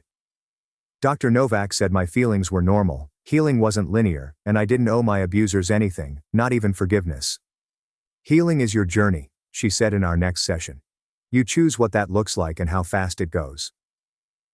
A week later, my brother sat across from me in the school library while I studied. Pulling the chair out made a loud scrape on the floor. Students looked up and left immediately. He casually mentioned that I looked dreadful while they were doing well, and that the house was serene without me. He spoke casually, like we were talking about the weather. I packed my books to locate a teacher to report him for restraining order violation. The textbooks were heavy and my fingers clumsy with apprehension. He said in a low voice that they wouldn't trust me forever and that everyone would see what he'd always seen, that I was the problem, making up things for attention. His eyes calculated coldly. When I ordered him to leave me alone, my voice was steadier than I felt. He leaned in and asked, would I tell him again? Saying he was a worried brother checking on his sibling and wondering who to trust. Leaning closer, his coffee-scented breath invaded my space. A librarian asked if we were okay at our table. Her sensible shoes creaked on the shiny floor. My brother's countenance changed suddenly as he revealed he was checking on me and talking about family before departing. A rehearsed performance was faultless. He rose up, then whispered that they were going to get me back and were simply playing along with the therapy crap until the court awarded them possession again, leaving the threat unfinished. He left, shoulders relaxed, like a normal teenager, with the words poisoning the air. I informed the school and Clara Hoffman of the encounter. The school's CCTV footage showed my brother entered without permission or signing in. They enhanced security and informed staff he couldn't be near me. The front door security guard began scrutinizing IDs and faces. But damage was done. My mind replayed his comments while I struggled to sleep. My darkest nightmares were filmed on the Moreau's ceiling. What if he was right? How if my folks were merely acting different? What if I had to return? Questions hovered like vultures, tearing away my newfound sanctuary. Dr. Novak helped me overcome these worries by explaining that my brother was using fear to manipulate me, a common approach of abusers and enablers. He's trying to pull you back into their reality, she said, because your freedom threatens the system they've built. When I told her my biggest worry of being sent back, she said the court had my best interests at heart, and that she, the Moreaus, Clara Hoffman, and my instructors were fighting for me. I wasn't alone anymore, she said. Her office felt safe, a bubble that sheltered reality. Willing to believe her. I did some days. With its peaceful routines and respect for boundaries, the Moreau's household proved different families existed. Some days, the same terror returned, suggesting that this was ephemeral and that I would return to that place with the rice, belt, and confessions. My chest would clench with panic, making breathing difficult. My parents intensified their effort 5 months after I joined the Moreau's. They started attending basketball games and choral concerts, anything public where they could see me. My mother sat in the bleachers, scouring the crowd for me, her earrings reflecting the arena lights. They usually kept far enough away to avoid the restraining order, but close enough to be noticed. Their presence marred delightful activities. They also started a community whisper campaign. Parents of my classmates would approach me in grocery stores or at school gatherings, saying my parents were so excellent, praying for our family to be reunited, and how children sometimes perceive tough parenting as cruelty. They only want what's best for you, one mother assured me as I stood immobilized in the cereal aisle with a weak shopping cart. My brother spoke plainly. He cornered my classmates after school and told them I had mental health difficulties, was the family troublemaker, and was pulling our family apart with lies. He told stories with a worried voice and large eyes. Friends stopped talking to me. They looked away when I approached, focusing on lockers or phones. Others posed awkward questions. Are you faking this? A few supported me, but my isolation grew. Lunch tables that formerly welcomed me began to fill before I arrived. Mrs. Moreau looked troubled when I got home from school one afternoon. Her eye lines were deeper than normal. Her smile strained. She sat me down at the kitchen table and gently told me my parents had submitted a formal petition for reunion, claiming they'd reformed and satisfied all court criteria. The wooden table's edge felt firm in my hands. My stomach fell when I requested to return. Small, scared words poured out. She told me I wouldn't have to go back right away, explaining there would be a hearing where I could talk to the judge confidentially, and Clara Hoffman would present her suggestions. Her warm, reassuring fingers touched mine momentarily. That night, I barely slept. The notion of returning to that house, rules and life was intolerable. Finally, I felt safe. I finally believed I deserved better. Moonlight threw weird shadows on my bedroom wall, figures that seemed to move and alter as I stared at them for hours. Next week was the hearing. Clara Hoffman prepared me by describing the process and possible judge questions. We rehashed the details in her office until I was ready. I learned breathing methods from Dr. Novak to be cool while testifying. She showed the rhythm. In through your nose for 5 counts, hold for 8, out through your mouth for 10. I found another message in my locker the day before the hearing. See you home shortly. I read the paper with trembling hands. I dropped my textbooks because my hands shook. They hit the floor in the hallway, drawing unwanted attention. Mr. Dubois, a passing teacher, helped me gather them. Kneeling to gather up scattered papers, his knees cracked. He took a dim view of the note and advised we go to the principal's office, calling it harassment. Clara Hoffman put the notation to her file after the principal called. Reviewing security footage again yielded nothing. My brother was better at evading cameras. I couldn't sleep that night. I watched the street from my window, half expecting to see my parents' car idling at the curb. Most windows were dark in the calm neighborhood. An automobile drove slowly, lights out, at 2:30 a.m. It circled the block twice before leaving. I couldn't see the driver, but my body knew. Each instinct warned of peril. I could feel my heart beating in my fingertips. This morning, I told Mrs. Moreau. Her face paled as I described the automobile.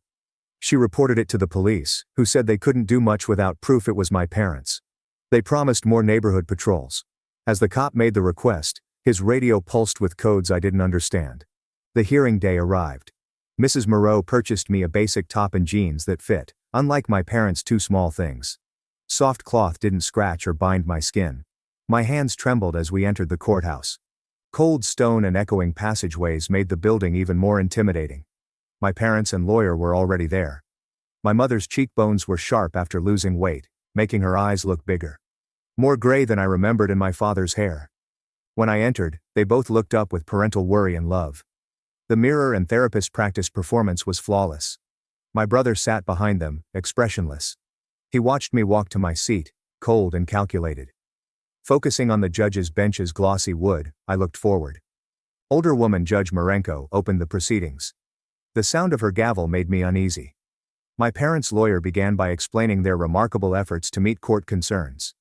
He described redemption with a bold voice and passionate gestures. My parents took parenting lessons and did well. They regularly attended treatment. They remodeled my bedroom to start over. I cringed at the prospect of their modifying my space without me. They even joined a church parent support group. Their therapist said they learned effective limits and discipline. They were eager to learn and use positive parenting practices, according to their parenting instructor. Each testimonial built on the last, forming a picture of changed people I didn't recognize or believe. Time for our side. Clara Hoffman's assessment raised worries that the adjustments were cosmetic and driven by regaining custody rather than realizing the harm they'd caused. The restraining order did not stop the harassment, she said. Listing event after incident, she spoke clearly and professionally. Dr. Novak testified about my PTSD symptoms and how forced reunification could harm my mental health. She gave my symptoms clinical weight with terminology like post-traumatic stress and attachment disturbance. The Moreaus have improved my academic performance and emotional state, according to the school counselor. Ms. Lefebvre added, she's beginning to thrive in an environment where she feels safe. I felt my brother's icy, calculating eyes on me throughout. He described a troublesome sibling who always sought attention through falsehoods and manipulation when it was his turn to talk. Our family was normal and loving, he said. I was always jealous of his bond with our parents, he said. His voice broke at the crucial times, his eyes showing genuine emotion. He said, they missed me so much. And his voice cracked with emotion as he said they wanted their family back. He added, we just want our sister back, shedding a flawless tear. The act was superb. Finally, my turn. Judge Marenko asked me into her chambers for a private conversation. My brother stared at me and said something liar as I followed her. As I left, the unspoken reproach lingered. I told the judge everything in chambers. The space was smaller and cozier than the courtroom. Her desk had a photo of her children and grandchildren smiling at a park. I told her about the rice and belt, room searches and forced confessions, eating alone at the kitchen counter as my family dined, the 4 days without food, and my brother's role. The words came easier with practice, making telling less agonizing. My experience with the Moreaus was different. They treated me like a person, knocked before entering my room, never searched my possessions, and didn't punish me for having private thoughts or sentiments. I feel safe there, I answered, the reality sinking me like a stone. When she asked what would happen if I had to go back to my parents' house, I cried and begged her not to because they hadn't changed and were just acting. Voice breaking, I continued, they'll be worse. They'll punish me for telling. They'll never leave me. When we returned to court, Judge Marenko thanked everyone for their testimony and said she would evaluate the material and rule next week. Hearing her, the courtroom appeared to pause its breath. My mother shouted that they loved me and wanted me home as we left the courthouse. The marble hallway echoed her voice. Not looking back. After the dim courthouse, the dazzling sunlight blinded. The following week was my longest. I jumped at every sound. Every creak and moan in the Moreau's house felt louder and more dangerous. To ensure lock security, I tugged on doorknobs repeatedly. I dreamed of being hauled back to that house and kneeling on rice while my brother smirked. I'd wake gasping, sheets shackling my legs. Traitors deserve what they get was written on a rock thrown through my bedroom window at the Moreaus the night before the ruling. Shards of broken glass scattered across my bedroom floor, gleaming in the moonlight, waking me up. Photographs and fingerprint dusting by the cops yielded nothing. Radios crackled as they moved through the home with subdued, professional voices. Mr. and Mrs. Moreau put me in their son's old room away from the shattered window for the night. The room smelled like aftershave and old books, a reminder of their grown son. The house watchers alternated staying up. They moved around downstairs and chatted sometimes. I laid in bed, listening to the ancient house's creaks and groans, wondering whether this was my final night of safety. My darkest anxieties were screened by the unknown ceiling above me. The next morning we went to court. The edifice stood tall and final against the sky. My parents and brother sat in the identical spots, but something changed. Mom's confident smile was gone. Father's seemed tense. My brother avoided me. The courtroom was abuzz with anticipation. The court was called to order by Judge Marenko. The sound of her gavel made me uneasy. After shuffling papers, she looked up with a solemn face and announced that she had decided on the family reunion petition after thorough consideration of all testimony and evidence. The room went silent. Each second of uncertainty was marked by the wall clock ticking. Holding my breath, her next words determined my future. Mrs. Moreau softly squeezed my hand under the table. Judge Marenko stated that she would refuse family reunification. Words took time to register. I felt dizzy with relief when they did. My legs nearly collapsed. Mrs. Moreau guided me with a delicate shoulder touch. My mother's face crumbled in court. My father sat quiet, his jaw clenched so tightly I could see the muscle twitching. Brother's eyes widened in disbelief. Once, he wasn't performing. True surprise. Before reunion, Judge Marenko extended my placement for at least 9 months and required all parties to undergo therapy. She explained her reasoning, including the harassment despite the restraining order, my trauma symptoms, and suspicious incidences. Like the rock through the window. As she stated her decision-making factors, her voice was measured and authoritative. My father's face darkened as she talked. My mother wiped her eyes with a tissue, shivering with quiet sobs. Their lawyer whispered something that made my father shake his head. Judge Marenko concluded that the court prioritizes child safety and well-being and will only reunite if it is in the child's best interests. Finally, the gavel fell, reverberating throughout the high-ceilinged room. My parents' lawyer approached Clara Hoffman as we left the courthouse, whispering, heads bent, voices too low to hear. My brother surged past them to reach me. His eyes widened and face flushed with rage. Mr. Moreau quickly intervened. He had a straight back and protecting shoulders. Hissed that he wanted to congratulate me and ask if I was glad ruining our family. Words meant to harm, sow guilt in the dark. Security led us to our car. The parking lot was full of courtgoers. As we left, I saw my parents on the courthouse steps watching. Mother kept crying. My father held her, but his intense gaze at our car made my skin crawl. Their forms shrank in the rear window as we drove away. An odd mix of relief and persistent attention ensued for 9 months. The harassment changed form, not stopped. My folks joined the Moreaus at church and sat a few rows behind us every Sunday until they changed service times. The anthems and prayers were identical, but they turned the sanctuary into a fight. They attended school and community gatherings to lawfully see me. Always keep the required distance and watch. Their perseverance was tiring, reminding them they hadn't given up. My brother spoke plainly. He made himself known despite the restraining order. Other notes emerged in my locker. Anonymous accounts gave me guilt trips and veiled threats on social media. You're heartbreaking, Mom. Dad doesn't sleep because of you. This is temporary. Each message was meant to make me doubt my decision to speak up. School rumors grew that I was mentally unwell and made everything up for attention. Some classmates, who had never met me, talked about my strange behavior or lies. The rumors followed me through corridors, cafeterias, and classes. Some days were hard to tell real from fake. A car stopped beside me 5 months after the hearing as I walked home from library study. The motor hummed gently as I walked on the vacant street. My brother shouted from the passenger window that they would never stop, that I was still their kid, and that they would fight for me forever. His voice rang through the quiet neighborhood. As I walked, I dialed Clara Hoffman's number on my phone. The path looked interminable and each stride was hard. He continued, the car crawling beside me. You thought you won, but you didn't. This is boosting our determination. When you return, and you will, it will be worse. Threat and promise loomed between us. The automobile with my brother drove away as a police car turned onto the street. Accelerating tires squeaked. I informed Clara Hoffman, who added it to her growing file. Although the restraining order was extended, we understood it was only paper. If determined, it couldn't stop them.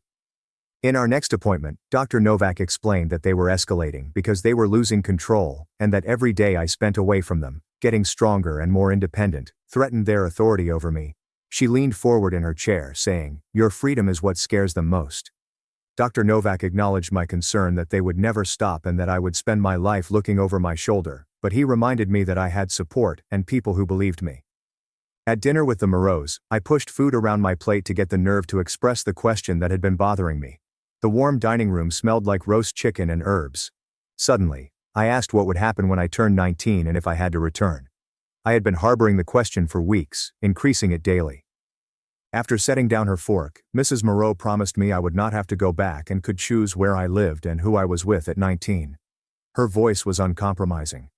When I asked where I would go, my voice sounding small even to me, Mr. Moreau cleared his throat and said they'd been meaning to talk to me about that, explaining that if I wanted, and only if I wanted, they'd like me to stay with them through college or whatever came next for me. Unable to comprehend what I was hearing, I glanced at them and asked if they wanted me to stay. The 5-word query revealed all my insecurities and felt huge. Mrs. Moreau took my hand and assured me they did, that I was now part of their family. She held my hand warmly, like an anchor amid a stormy sea. Family hit me hard. Family meant fear, pain, and walking on eggshells for so long. It was unfathomable that it could signify safety, respect, and true care. I cried looking at these two folks who showed me what family should be like. Realization blanketed me. I was no longer alone. My parents' voices cracked through the phone. "Living with her is awful, but we're only here for the money." My sister laughed as if it were a joke. I'm Claire, 33 years old, and one late evening turned my life upside down. I had just finished what seemed like a typical phone call with my folks when I noticed they hadn't hung up. Their voices cracked through my phone, crisp and uncensored, as they spoke with my sister. My father's tone was chilly and almost mechanical. "It's difficult to live with her, but we are simply staying for her money." Before I could process it, my sister's laughter pierced through the air. Cruel taunting, as if she had known the truth all along. My palm grabbed the phone so firmly that it ached, and my heart was pounding so hard that it felt like it was about to break free. The room whirled and my gut twisted, but I didn't weep or scream. I just sat there, paralyzed, as each syllable cut itself into me. They assumed I had gone oblivious, while in fact I was hearing their treachery in real time. Each second stretched beyond infinity. My parents, the people I trusted the most in the world, saw me not as a daughter, but as a bank account. My sister's laughter rang in my thoughts, each note taunting me and reaffirming how little I really meant to them. I remained on my couch long after the call had finished, staring at the black screen of my phone and repeating the scene over and over. Had things always been this way? Had each pleasant phrase been tinged with calculation? I did not have the answers. All I knew was that nothing could undo what I'd just heard. These remarks had drawn a line that I could never cross again. They changed everything. Before I proceed, I'd like to hear from you. Have you ever discovered something about your family that changed the way you viewed them? Please share your story in the comments. I'd like to know how you handled the weight of betrayal and what it taught you about trust. The next morning, I poured coffee as if nothing had happened.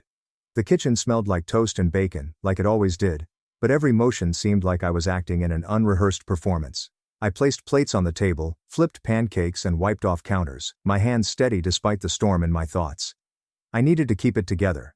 I had to watch them without giving myself away. My father shuffled in and grabbed a mug without glancing at me. His gaze shifted to the newspaper, avoiding mine as if he knew I'd heard something I shouldn't. "Morning," he murmured, barely audible, before hiding his face in the sports section. I nodded, forced a smile, and watched him drink his coffee too quickly, as if he was in a hurry to get somewhere else. My mother followed her bright, phony voice as she talked. About a neighbor's new automobile. "Isn't it fancy?" she asked, laughing too loudly and fiddling with a napkin. I agreed, I said calmly, but my gut twisted. She was trying too hard, compensating for something. Then my sister Lena slouched in, absorbed to her phone and barely grunted a greeting. Her thumb sped across the screen, most likely going through social media or texting someone about her failed clothing brand. She didn't even look at the breakfast I'd prepared. I kept moving, cleaning plates, but my eyes were keen, capturing every detail. Dad's fidgeting, Mom's fake enthusiasm, and Lena's indifferent demeanor made them seem like strangers with familiar faces. I'd always assumed we were a close-knit family who shared everything. 4 years ago I purchased this large house in Portland, Oregon, so we could all live together. After my grandfather died, I inherited enough to cover the mortgage, bills, groceries, utilities, and even Mom's shopping sprees. I assumed they had moved in gratefully. Dad retired early. Mom too, and Lena, a few years older, had relied on me since her business failed. I'd paid for everything, no questions asked, thinking it was what families did. But suddenly, every recollection seemed contaminated. Had they always viewed me as a financial account? I remembered Dad asking about my finances last month, with a casual yet questioning tone. Or when Mom pressed me to treat them to a lavish supper, her smile was too big. Lena never offered to help out, always stating she was between jobs. I'd dismissed it, supposing they were just suffering. Their activities appeared to be more deliberate now. While washing a pan, I took out my phone and launched the Note app. I put, "Dad avoids eye contact. Mom is very happy. Lena does not care." I added extra times. Dad inquired about my investments. Mom is suddenly interested in my work bonuses. Lena's incessant phone scrolling. Each element seemed like a puzzle piece, producing an image I wasn't expecting to see. I wasn't sure what they were hiding, but I'd find out. Later that day, I caught Lena glancing at my laptop, which was left open on the counter. When I stepped in, she hurriedly closed it, muttering something about checking the weather. My stomach churned. Something seemed wrong. I stuck to my routine, drove to my software work, and coded during meetings, but my mind was elsewhere. I remembered giving Mom the nice coat she wanted for Christmas last year. She'd held me and called me her rock, but those words suddenly seemed hollow. Dad clapped my shoulder, happy of my success. Was it pride? Or greed? Lena had scarcely thanked me for the money I gave her for business costs. I believed I was helping, but perhaps I was just their meal ticket. By evening, I was sitting in my room, phone in hand, going through my notes. I added another. Lena checked my laptop today. I did not face them yet. I needed more than suspicion. I would observe and delve deeper. They assumed I was clueless, but I was fully awake now. This, my house, was no longer a home. It was a stage, and I had finished playing their game. By Wednesday, I was noticing things I had previously disregarded. Dad's harsh and probing queries about my finances felt different now. At breakfast, he leaned across the table, coffee mug in hand, and said, "How's that investment account doing, Claire?" His tone was casual, but his eyes darted away too quickly, as if he was looking for something. I shrugged, said everything was okay, and switched the conversation to the weather. He didn't push, but the air was thick, like if he was waiting for me to slip up. I noticed him later, flipping through stations on the living room TV, his fingers tapping nervously. It wasn't a one-time event. He asked about my work bonuses last week, and he wanted to know about my savings the month before that. I had assumed he was just being a concerned father. Now it felt like he was keeping score. Mom wasn't doing much better. She returned home that afternoon with shopping bags, luxury purses, a silk scarf, and shoes priced higher than my monthly vehicle payment. "Just a little treat," she explained, smiling cheerfully as she unpacked them on the kitchen counter. I nodded, but my thoughts raced. Those weren't minor things. I'd seen her splurge before, new dresses, fancy cooking gadgets. But this was too much even for her. She noticed me gazing and giggled, brushing it off. "You work so hard, Claire, and we deserve to enjoy it too." Her comment stung, as if she thought my money was theirs to squander. I didn't confront her, simply kept my face neutral, but internally, I was adding everything up. Lena was the absolute worst. She hadn't worked in months and said her fashion business was on hold. I discovered her splayed on the couch, phone in hand, surfing around social media rather than looking for work. "Anything new with your designs?" I inquired, keeping my voice light. She hardly looked up and muttered, "Not yet, I'm too busy." With what? Posting selfies and liking others' postings. I remembered when she had begged me for a loan to launch her brand, which I had given without hesitation. Her sloth blazed at me, a clue I'd overlooked for far too long. That evening, I began digging by taking a stack of bills from a drawer in my home office. Utility bills, credit card statements, and restaurant receipts. They were all in my name and paid from my account. I hadn't considered it previously. I only wanted to keep the family comfortable. However, as I flipped through, the numbers did not add up. A $600 supper at a steakhouse I had never visited. A $2,400 charge for boutique apparel that I did not possess. A membership to a streaming service that I didn't use. My hands shook as I spread the papers on my desk. Each one is a question mark. Who was spending this? Mom's baggage appeared in my head. Dad asks questions. Lena's nonstop scrolling. I noted down the charges on my phone, next to the notes I had started on Monday. The list grew, and so did the knot in my gut. I leaned back in my chair, staring at the ceiling and attempting to make sense of it. Have they always been like this? When I accepted my IT job, I remembered family dinners, mom's loving hugs, and dad's happy smiles. Were real, or part of the act? Lena used to tell me about her dreams and failures. She now felt like a stranger, as if I were only a means to an end. I wanted to believe that they loved me. Not just my bank account, but the proof was building up. I didn't have proof yet, not the type I could present and demand answers for, but the signals were clear. Later that week, I saw Mom sneak a credit card statement into her purse. Her movements were rapid, as if she didn't want me to notice. "Just organizing," she replied when I raised an eyebrow. "I didn't purchase it." At dinner, Lena grumbled about her phone being too slow, implying that she needed a new one. Dad chimed in, saying I could help out because I was doing so well. I smiled nervously, said I'd think about it, then excused myself to my room. Alone, I reopened my note app and typed, "Mom hit a statement. Lena wants a new phone. Dad's pushing again." I wasn't ready to address them. Not without something concrete. That Friday I sat alone in my office repeating their remarks. Not the ones on the call. I put those out of my thoughts, but they had repeatedly encouraged me to open my wallet. I glanced at my computer screen, code blurring as recollections became clearer.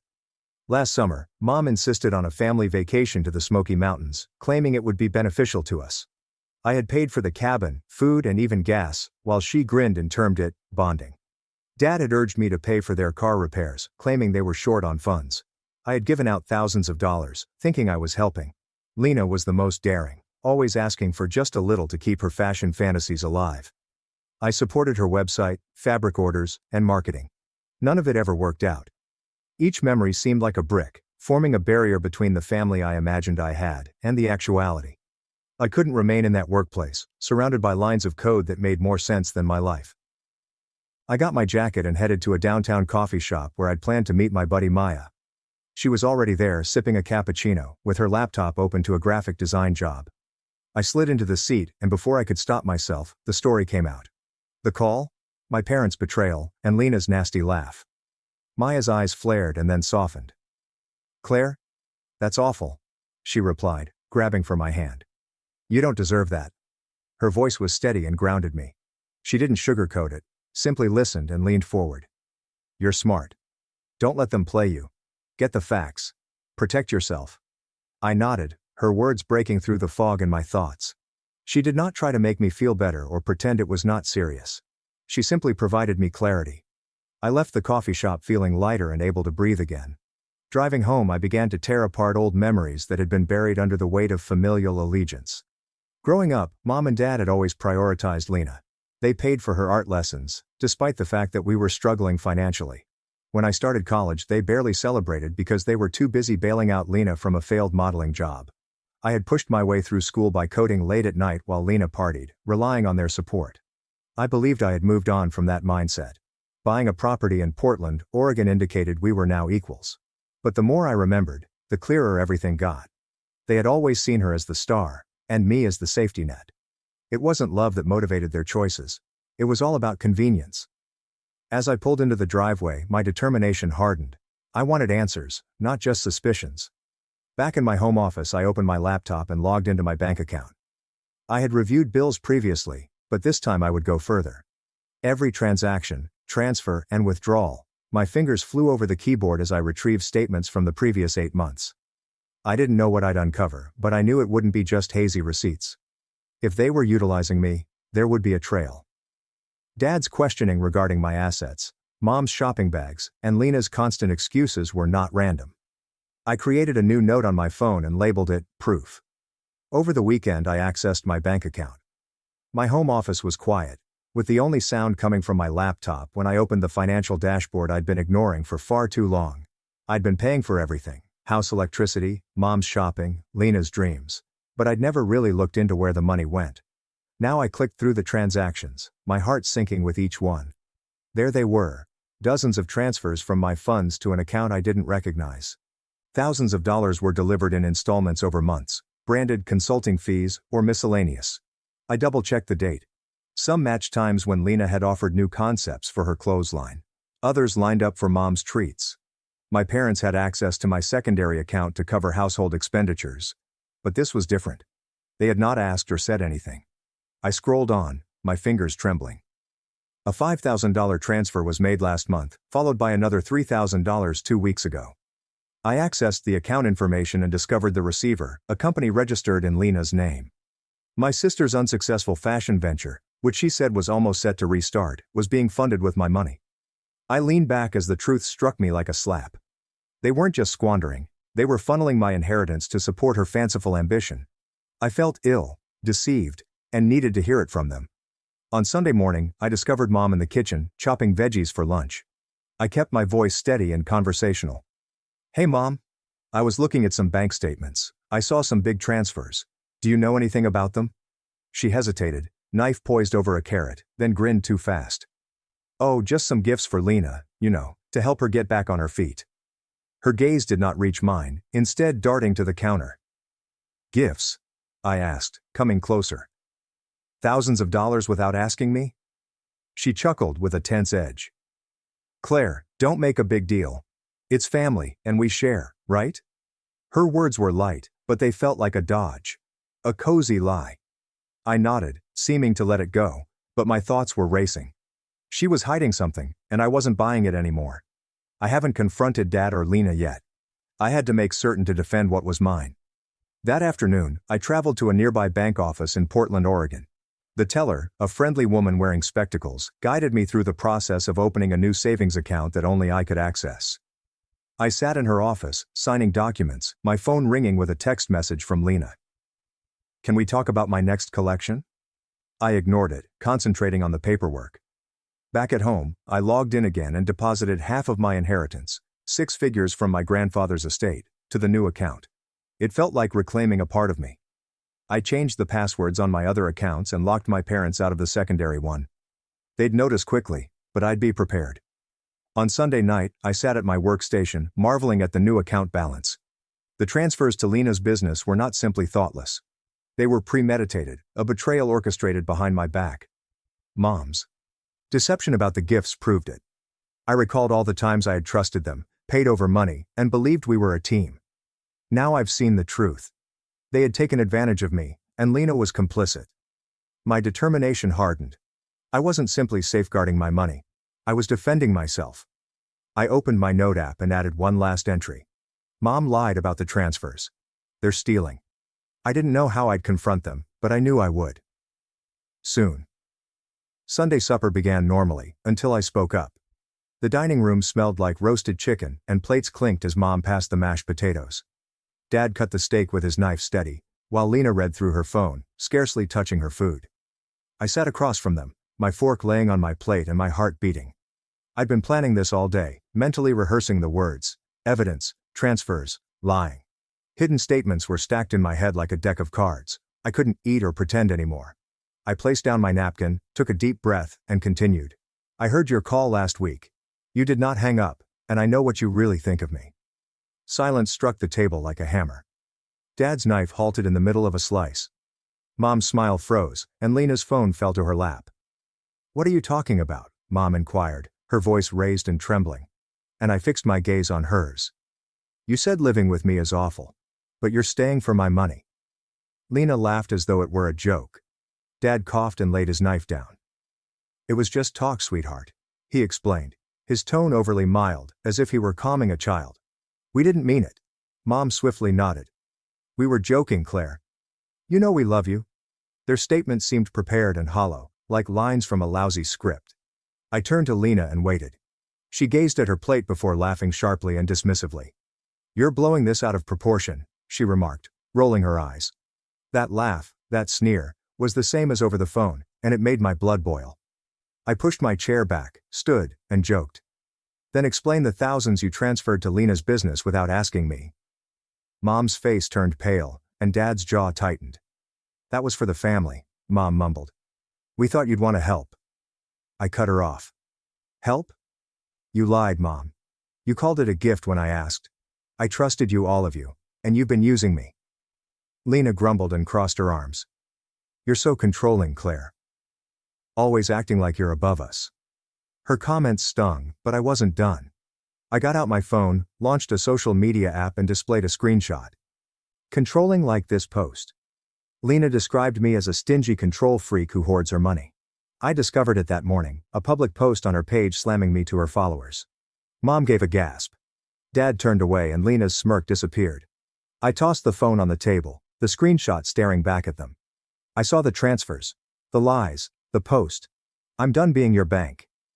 Dad tried again, this time using a stronger voice. Claire, calm down, we're family. We don't mean harm.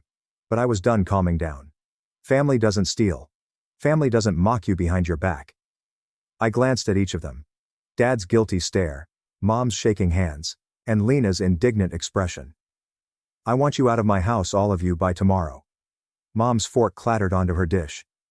You can't mean that, she muttered. Lena laughed bitterly this time. Good luck living alone, Claire. You'll miss us. I did not flinch. I'll manage. Pack your things. They sat startled as I walked to my room. My heart hammered, but my steps remained strong. I'd given them everything.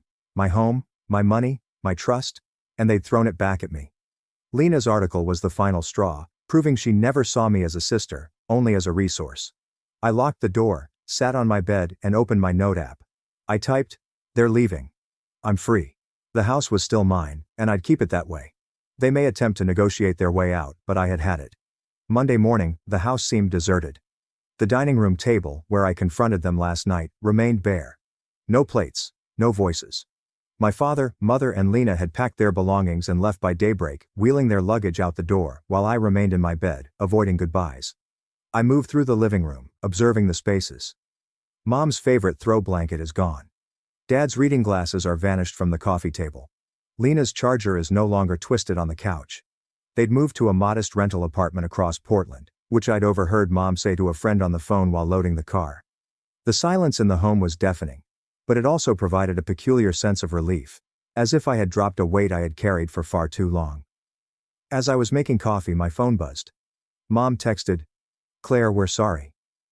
We never meant to hurt you. Can we talk?" Dad texted, "You're overreacting, sweetheart. Let's fix this." Lena's message was shorter. "You didn't have to kick us out. Call me." Their words seemed like a pull on the part of me that still desired a family. But I could see through them now. The apologies were too rapid and professional, as if they were attempting to entice me back in. I put the phone down, leaving their messages unanswered. I'd had enough of their excuses at dinner, as well as their phony promises of joking and family sharing. I wasn't falling for it again. By lunchtime, I was sitting in a downtown lawyer's office, a tiny practice suggested by a colleague. The lawyer, a lady with sharp eyes and a notepad, listened as I described the transfers, lies, and social media post. "You need to secure your assets," she added, taking notes. "We'll draft a cease and desist letter for any further unauthorized access and review your property rights." I nodded and signed the paperwork to begin the process. My house and inheritance were mine, and I'd make sure no one touched them again. The lawyer's cool efficiency grounded me, reminding me that I was taking charge rather than simply reacting. Back home, I stood in the kitchen, staring at the area where Mom had sliced vegetables and Lena had browsed her phone. The freedom was real. I could breathe without their judgment and demands. But my heart grieved because of what we had lost. I remembered Dad teaching me how to ride a bike and Mom making my birthday cakes. Even Lena braided my hair when we were kids. Those memories felt so distant now, tainted by their treachery. I didn't cry, but the sadness hung heavy, a silent reminder of the family I'd imagined we were. I opened my laptop, logged into my new bank account, and saw the balance I had protected. It wasn't only about money. It was my future, and I was willing to fight for it. 6 months later, I moved to a new apartment. The space was smaller than my previous home in Portland, but every nook was mine, clean, peaceful, and devoid of secrets. I had sold the property, pocketed the profit, and established my life on my own terms. My days were filled with coding projects, late-night debugging sessions, and coffee runs that were free of family drama. I lived for myself, not for others' expectations. Maya stopped me one evening, bringing takeout and a mix of old music we used to listen to in college. "This place suits you, Claire," she added, smiling as we unpacked the noodles on my new couch. We smiled as we discussed work and her current design client. No heavy confessions or advice needed, it was just friendship, easy and real, the kind I'd almost forgotten. I learned about my father and mother through a common acquaintance. They were getting by in their leased abode. No more extravagant dinners or designer handbags. Dad had gotten a part-time work at a hardware shop, and Mom was selling her old jewelry online to help pay bills. Their lifestyle had disintegrated without my money to support it. I didn't feel vindicated, rather, I felt distanced, as if they were characters from a narrative I had abandoned. Lena fell harder. Her social media post describing me as domineering and stingy had backfired. Friends and fans turned against her, pointing out her entitlement. Her already fragile fashion firm failed altogether when her last backer walked out. I noticed her profile go silent. There were no more selfies or pitches, only a ghost of the image she had tried to sell. Looking back, I've learned to trust my instincts. That unpleasant sensation I'd suppressed for years was right all along. I had allowed love to blind me, believing that family meant loyalty regardless of the circumstances. However, loyalty does not imply ignoring lies or allowing individuals to drain you. Protecting my worth, money, peace and boundaries was the most difficult but ultimately rewarding decision I made. My family raised me to marry my cousin, at 18, to preserve our bloodline. Then I escaped, testified, and watched the FBI raid our house. My parents told me I'd marry my cousin Adrian Voss the day after graduation at 18, to preserve our superior bloodline through planned breeding. My mother, Margaret Voss, came from a wealthy Southern family that lived like the Civil War never ended, and believed they had leadership DNA. Father, geneticist Dr. Heinrich Voss, was fired from 3 colleges for his racial views, but continued his research in our basement lab. They collected family DNA and made breeding charts for our dining room walls when I was young. It was calculated that Adrian and I have the most founding stock genetics. Adrian was 30 and had trained me since I was 13 for cousin bonding. He'd drive me and tell me how glad he was to have me as his breeding partner, and how many children we'd have. 5 minimum, he'd say while massaging my shoulder. Maybe 7 if your hips grew properly. My parents accepted these sessions and left us alone in the house for hours despite my discomfort. Mom dressed me up and told me to be sweet to my future husband before he arrived. They sent the dates to other genetic reservation families after choosing our family's historic property for the wedding. They prepared me for breeding at 18. Mom took me to reproductive system specialist Dr. Anton Kruger for childbearing approval. The doctor was no longer licensed, but my parents believed him because he shared their views on racial purity and genetic supremacy. The doctor gave my parents fertility tablets and a breeding calendar with my most fertile days. Adrian began visiting frequently and discussing our future children's genetics at family dinners. He stated, "Our firstborn will have the perfect Nordic features," as my parents grinned. "Selective breeding will revive this family." I tried telling teachers, but my parents believed I was mentally disturbed and lied for attention. Because they provided so much to the school, administrators didn't investigate. I begged my older brother Julian Voss for help, but he shrugged and said he married his second cousin 8 years before. Why the fuss? All the family did this dreadful thing and treated me like a marketable cow. Mom homeschooled my senior year to control me and prevent outside influence. She made me read genetic superiority books and quiz me on 11-generation bloodlines. I contemplated impossible escapes out my bedroom window for hours, suffering from loneliness. While searching for escape money, I uncovered my grandma Beatrice Voss's diary in the attic, changing my life. She documented decades of forced marriages and rejected females, preventing them from having children. A weird accident killed another cousin who loved someone outside the permissible genetic pool 3 weeks before her forced wedding. Names, dates, and photographs of wounded girls who resisted were in the diary. While helping others escape, my granny was caught and electroshocked until she lost their identities. Last entry cautioned ladies who found this.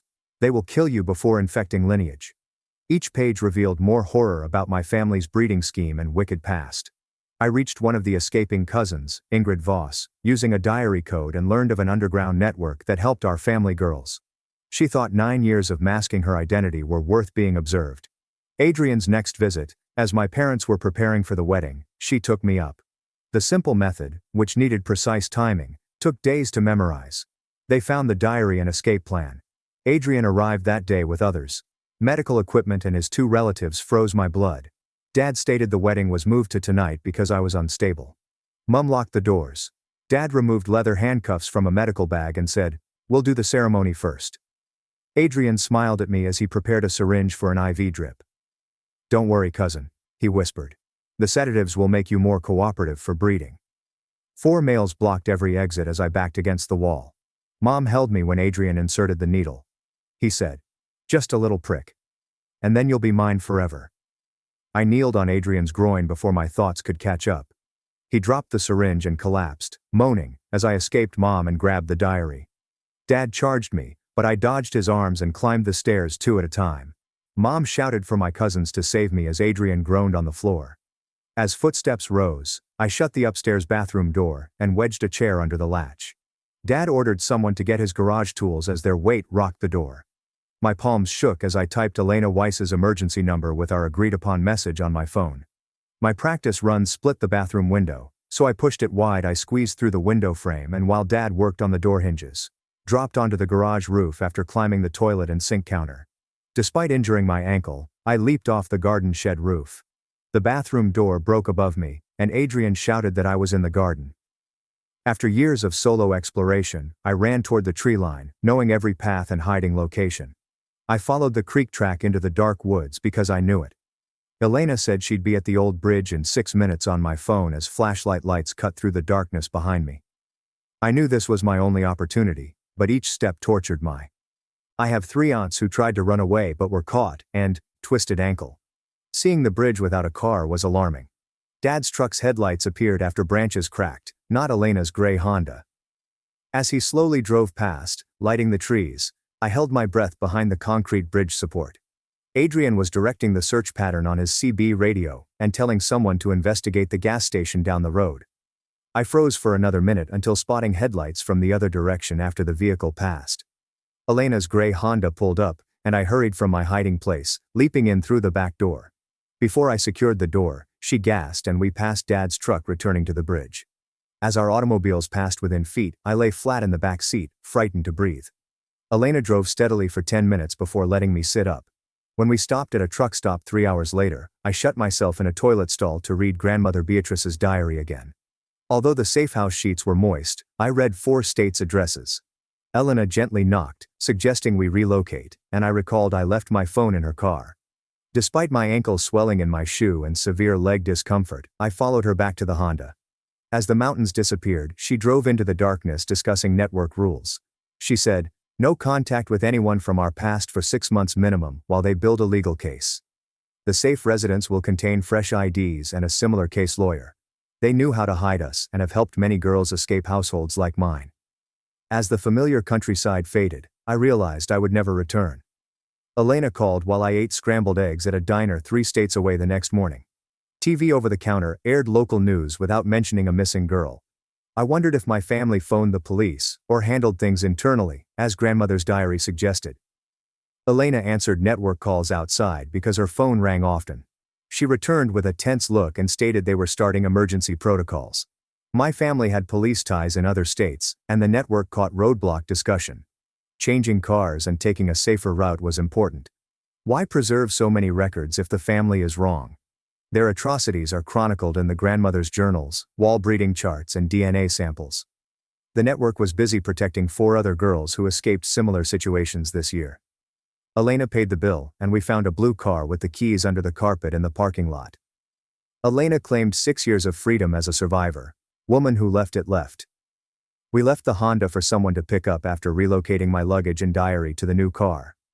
As we drove away, I imagined those other females fleeing Adrian and their families' breeding programs. Rich families with perverse beliefs coerced young girls into genetic reservation schemes more often than anyone wanted to admit, creating the network. Elena took girls from religious compounds and privileged houses like mine. We ran from breeders. 2 hours later, Elena stopped at a rest stop, and a state trooper's cruiser near the entrance made me sick. Police officers stood beside their cars, using their phones and watching passing cars. Elena saw him too and flinched, but she drove leisurely toward the parking slots. Stopping far from the trooper, she wrote swiftly on her phone with her head down. We departed walking normally despite my weak legs when she stated, "Bathroom."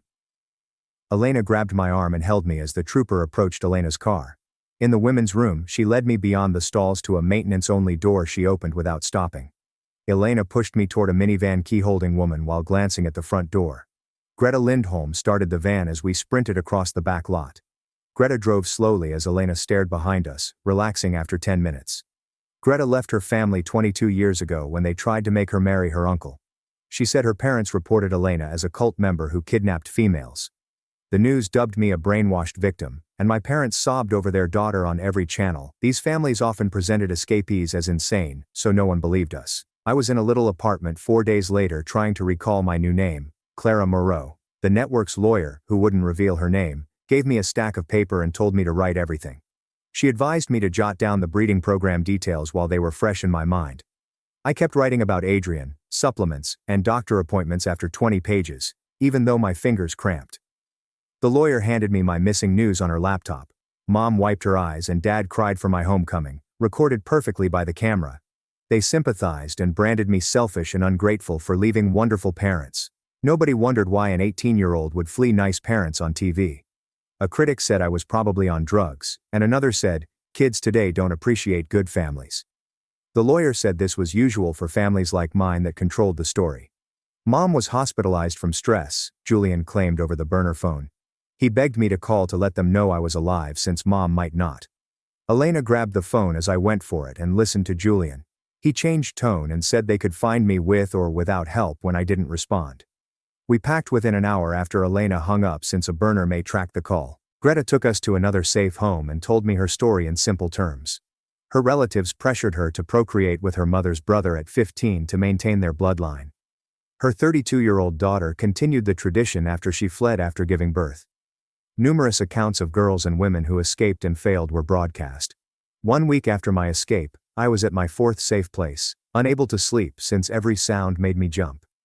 To remember why I ran, I checked the locks and read Grandmother Beatrice's diary. Isabel Voss returned for a basement wedding after 3 years in hiding. Her family sedated her for the wedding, and she had twins 9 months later before leaving. I wondered if Isabel was dead or locked in a family property with babies. The network doctor found a tiny ankle scar after I mentioned the vitamin shots. I don't remember surgery, but she said it looked surgical. The X-ray showed metal under the skin. The doctor went white when she discovered it was a tracking chip put during one of my checks. After removing it immediately, she noticed 2 chips nestled like Russian dolls. The first sent my location, but the second was inactive until she removed it. The monitor received a louder signal after a loud buzzer.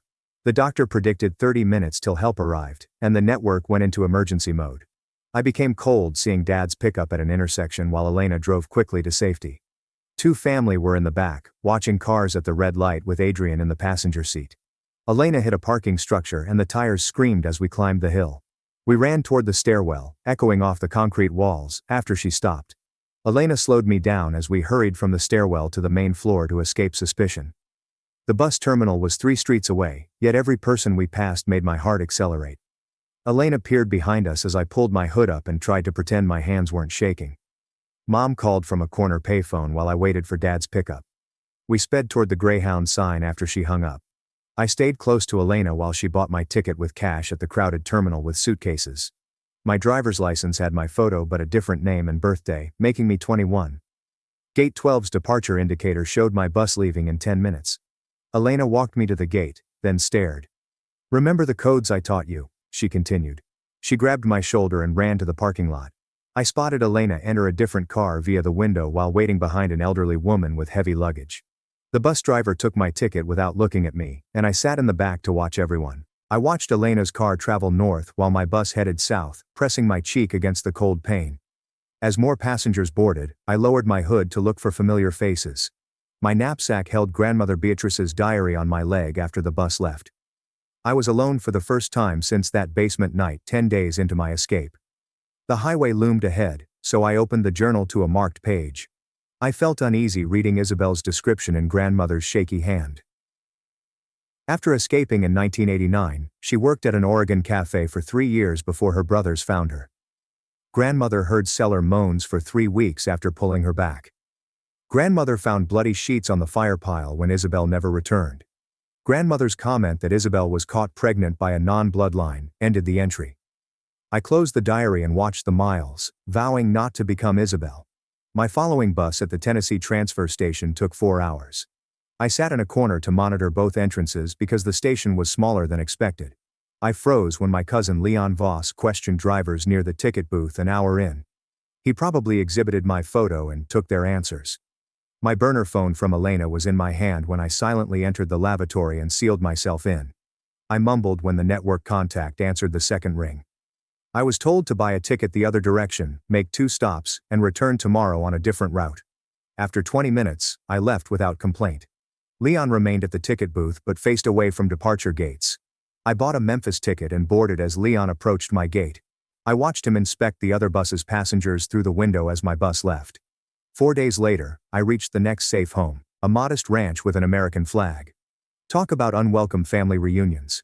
I was tracked like a lost pet instead than a woman who refused to marry her cousin. The responding elderly couple wore matching sweaters and smiled like wonderful grandparents. The wife served me tea while the father informed me they escaped breeding programs 45 years previously. I learned over pot roast that my family was part of a 14-state genetic purity network of thousands. The woman showed me her arm scars from her family trying to breed her with her uncle at 15. They retired to save girls like us and saved 14. Driven to court the next morning to file an emergency protective order. As I recounted the forced marriage and breeding program, the judge nodded politely. His face changed when I presented the family names. Shuffling papers, he said there was no immediate threat. In his argument of the order, I saw Judge Alaric Fontaine, one of grandmother's related families from her journals. He knew who I was and what I fled. I felt confined inside the safe house despite their goodwill.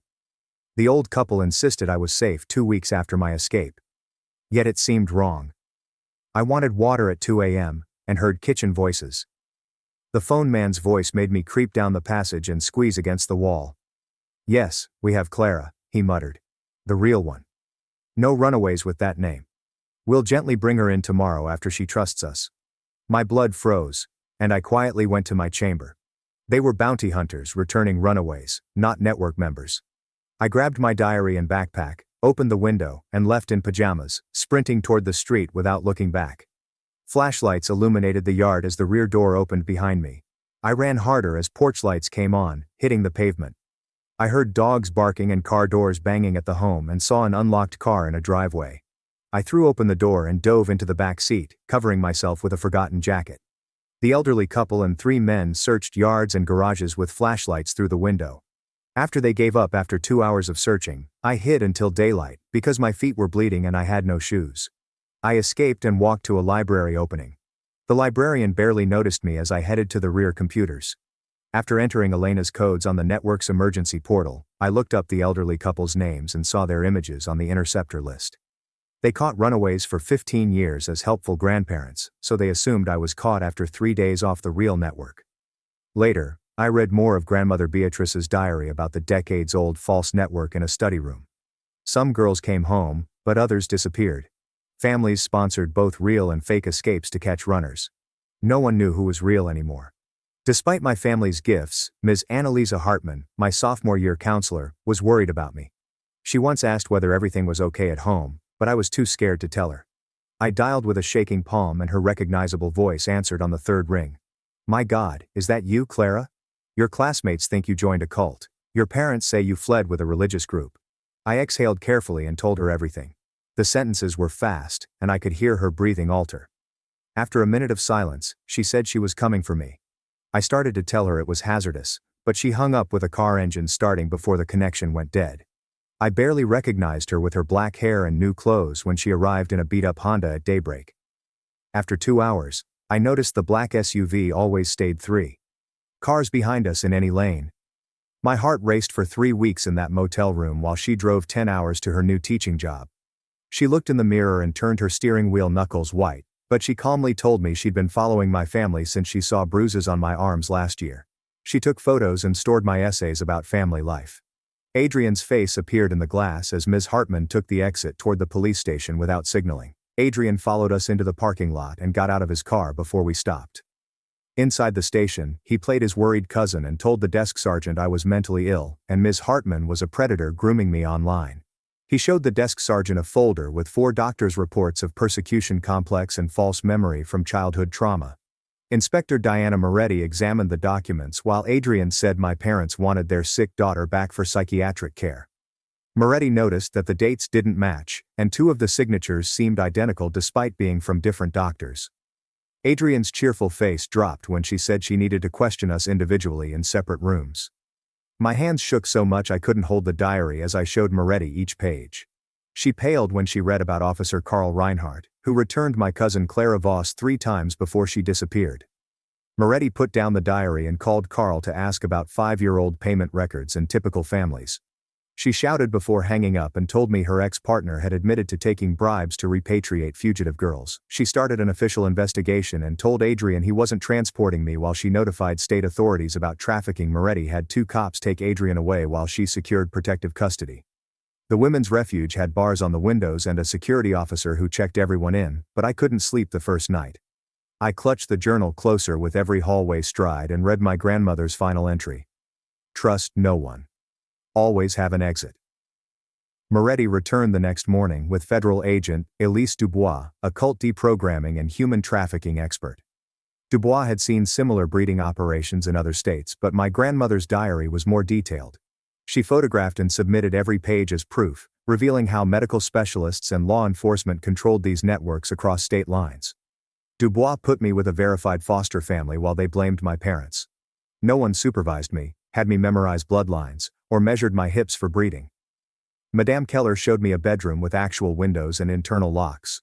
I was enrolled under a protective identity and tried to focus on derivatives in calculus class, while the girl next to me whined about her parents not letting her go to a party. My family's breeding calendar predicted I would be pregnant with my cousin's child by now, but she didn't know.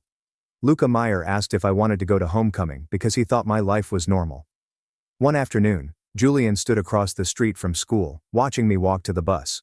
My security detail approached him, but he held a cardboard sign. Despite everything they'd done, I doubted her fate, so he knew how to make me doubt everything. Agent Dubois brought recordings from my parents' phones from the investigation warrant to the foster home that night.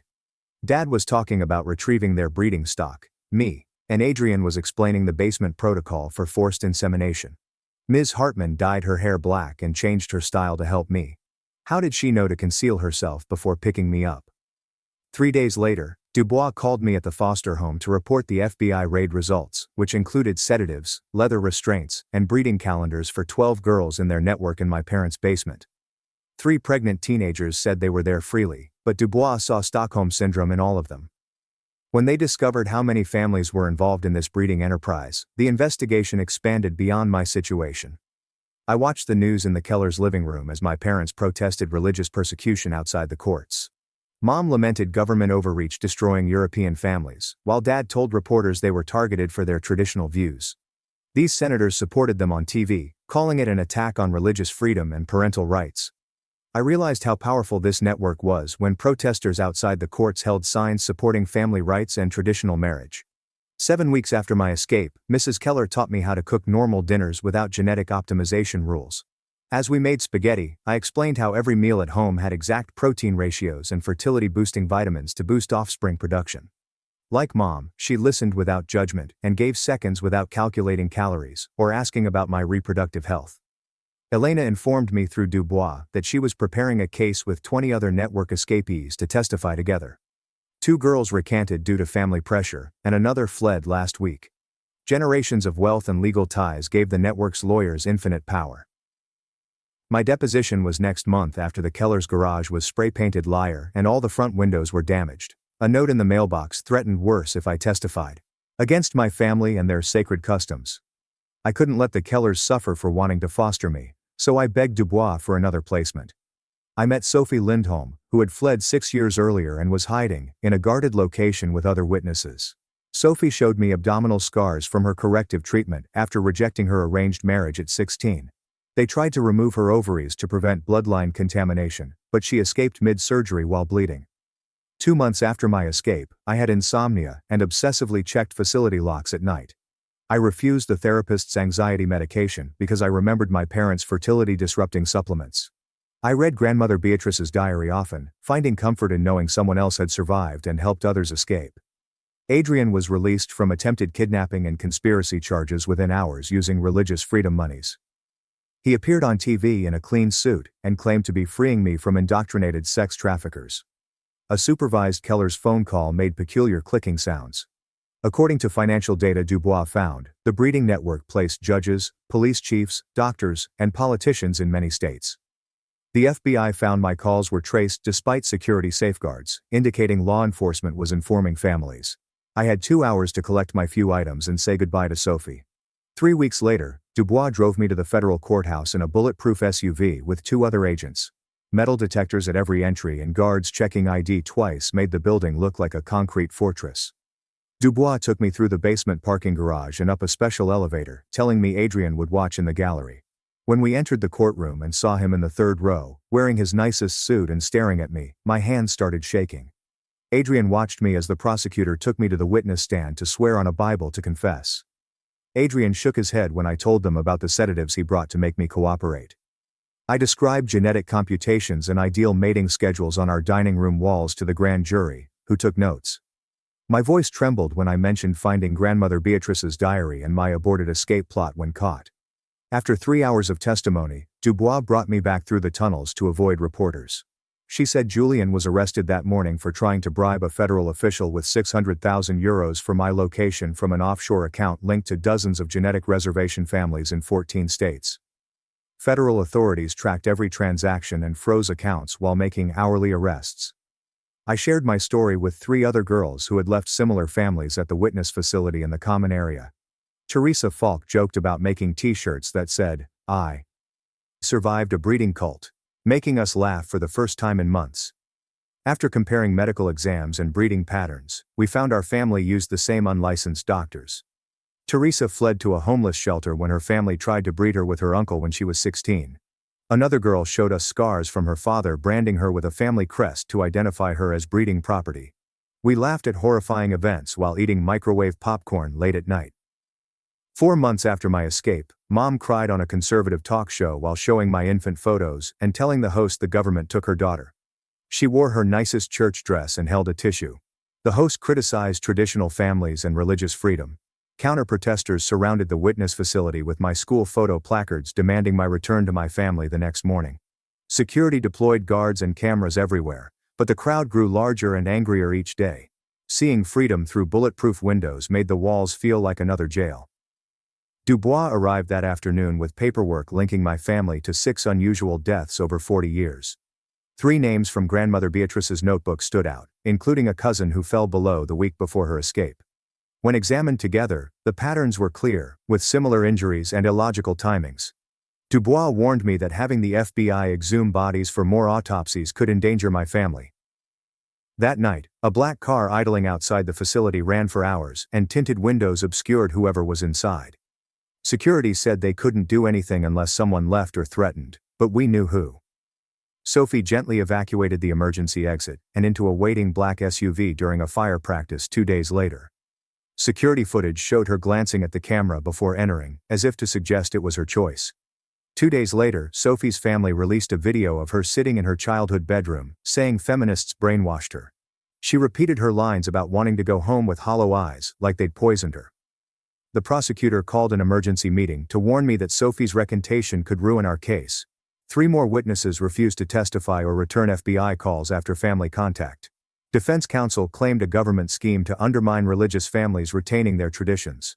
All news channels disputed whether we were victims or liars trying to harm our parents' reputations. 5 months after my escape, my parents uploaded my childhood medical records, including psychiatric evaluations, online. Adrian calling me a liar in court, while I explained his sedatives was odd for a righteous person. I wondered if he knew it was wrong but only cared about the family. The evaluations called me insane and prone to making up claims for attention, but they didn't identify the network doctors served. Within hours, #Clara is lying trended as people analyzed every word to prove I was crazy. Strangers sent FBI tip-line death threats, saying I deserved what my family planned. 2 weeks later, Ms. Hartman, my old teacher, testified, and I watched from behind the prosecutor's table as she pulled out a large folder of photos she'd taken since I was 14 and placed them over the evidence table, showing bruises on my arms from Mom grabbing me during breeding lectures and marks on my neck from Adrian's grasp. Her defense lawyer asked how she got these images and why she never reported anything to Child Services if she was afraid. Ms. Hartman said she had tried 3 times, but my parents always had evidence indicating I was clumsy and wounded myself. The lawyer also mentioned her 10-year-old DUI and said she took images of a student for other reasons. After court, I met with a trauma psychotherapist who worked with cult escapees. She said my constant door and window checking was normal for PTSD, and that she still jumped when someone knocked on her door 20 years after escaping her family's religious group. The next morning, Elena testified via video link from a location the FBI wouldn't disclose for her safety. The defense objected every 30 seconds to her evidence that she helped 20 girls escape over 6 years. Elena listed dates, places, and girls who'd run away, including 3 from Adrian's family.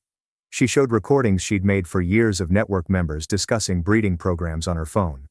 The prosecution played Elena's recordings in court, and Adrian's voice was clear. What would happen when they got me back? When Dad discussed failing breeding stock and what happened to women who couldn't have children, the courtroom quieted. 2 jurors cried as they left after the judge requested a recess. 3 days later, the judge needed federal security to continue the trial due to death threats. 2 jurors requested an excuse, saying they were worried about their families after dead animals were dumped on their doorsteps.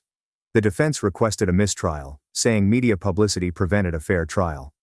I watched everything I fought for crumble as the judge reviewed their motion. 5 months after my escape, I took online programs to finish high school while 2 FBI officers monitored surveillance cameras in the living room, and I did math homework at the kitchen table. Writing a constitutional essay was uncomfortable because I realized my family had perverted freedom to mean they could do whatever they wanted to their daughters. Julian contacted the prosecutor one morning to negotiate. He and his lawyer described breeding schemes in 45 states with shared genetic match databases for 6 hours. Some families swapped daughters like baseball cards for the best genetics. His statement showed that hundreds more families were doing the same thing as my family. After Julian told them about 3 corrective sessions she directly observed on resisting girls, Mom was arrested on conspiracy charges the next day. She was freed on home arrest with an ankle monitor, but her court photos showed her with unkempt hair and crumpled designer clothes. Elena called me crying about Sophie, a network girl, being discovered dead in her apartment while I was doing schoolwork. Elena knew Sophie would testify about her family's breeding operation next week, but the police ruled it suicide. We both knew the place might have been ours. Adrian wasn't supposed to contact me, but I woke up to messages from a fake social media account with photos of me at the foster home, walking into the courthouse, and doing homework in the safe house kitchen. The FBI went crazy trying to figure out how he got these images while I was under constant protection. They found a tracking device in my backpack and suspected my family was following me. I moved between safe houses every few weeks for 6 months while the FBI investigated who was leaking my location to the family network. After Agent Victor Hahn was found sending information to his wife, a German breeding family member, everything had to be transferred again. Running, packing, and never being safe exhausted me, but stopping meant they'd find me and haul me back. Or worse, Julian called me from a strange number the morning they moved me to the 5th safe house, to tell me Dad was found dead in his cell, hanging from a bedsheet, despite being on suicide watch, with a shaky voice. Dad had agreed to testify about the network's leadership for a reduced sentence, but he died within 12 hours. The guards claimed suicide, but the timing was too perfect, so the investigation split between murder and suicide. I and Julian had to tell the jury that the defense was poisoning, as the prosecutors tried to preserve their case without Dad's testimony. The defense lawyers hired experts on false memory syndrome and mass hysteria to explain how siblings could create shared delusions to explain family trauma. After a long day of testimony that portrayed me as a mentally ill child seeking attention, Dubois found me crying in the courthouse washroom. She sat on the dusty floor with me and revealed she'd been pulled from the case after her family was threatened, but Mom testified in a black dress and pearls the next week, blotting her eyes with a tissue as she told the jury I'd always been problematic and they'd tried everything to help me. She provided medical records from doctors I'd never seen, therapy notes from sessions I never attended, and medicines I never took. Her portrayal of a widow and mother who lost her husband to suicide and her daughter to mental illness was the jury deliberated for 3 days while demonstrators called me a brave survivor, or a liar on the courthouse steps. Despite not eating or sleeping, I read Grandmother Beatrice's diary in my hotel room, finding strength in the stories of women who had faced the same battle. On the second day, a juror was sent images of her kids at her house with a note about keeping silent. 2 days later, Julian called me from the hospital with his jaw wired shut after 3 men jumped him in protective custody and battered him until his spleen exploded. He refused to recant his statement, despite evident terror in every syllable. I visited him the next morning and held his hand as machines beeped around us, reminding him why we were fighting and that backing down meant they'd won. Later that day, I sat in a courthouse restroom cubicle listening to 2 women at the basins discuss our case like a performance. One said I was lying for attention because no real family would do such horrific things, while the other said her daughter made up stories when she didn't get. They laughed about wild teens as they left, and I realized how ridiculous our truth seemed to regular people who hadn't seen what families do behind closed doors. That afternoon, the foreman read in a trembling voice that Adrian was found guilty of attempted kidnapping, but not conspiracy. We presented boxes of evidence, but Mom was acquitted and the breeding network accusations were rejected for insufficient proof. The room swirled as the judge thanked the jurors and sentenced Adrian to 6 years, likely out in 3 with good behavior. Julian, being jumped in protective custody with a burst spleen but refusing to back down, showed the family's obstinate courage in the right way. Mom smiled at me from across the courtroom as her lawyer rubbed her shoulder and Adrian's lawyer discussed appeals.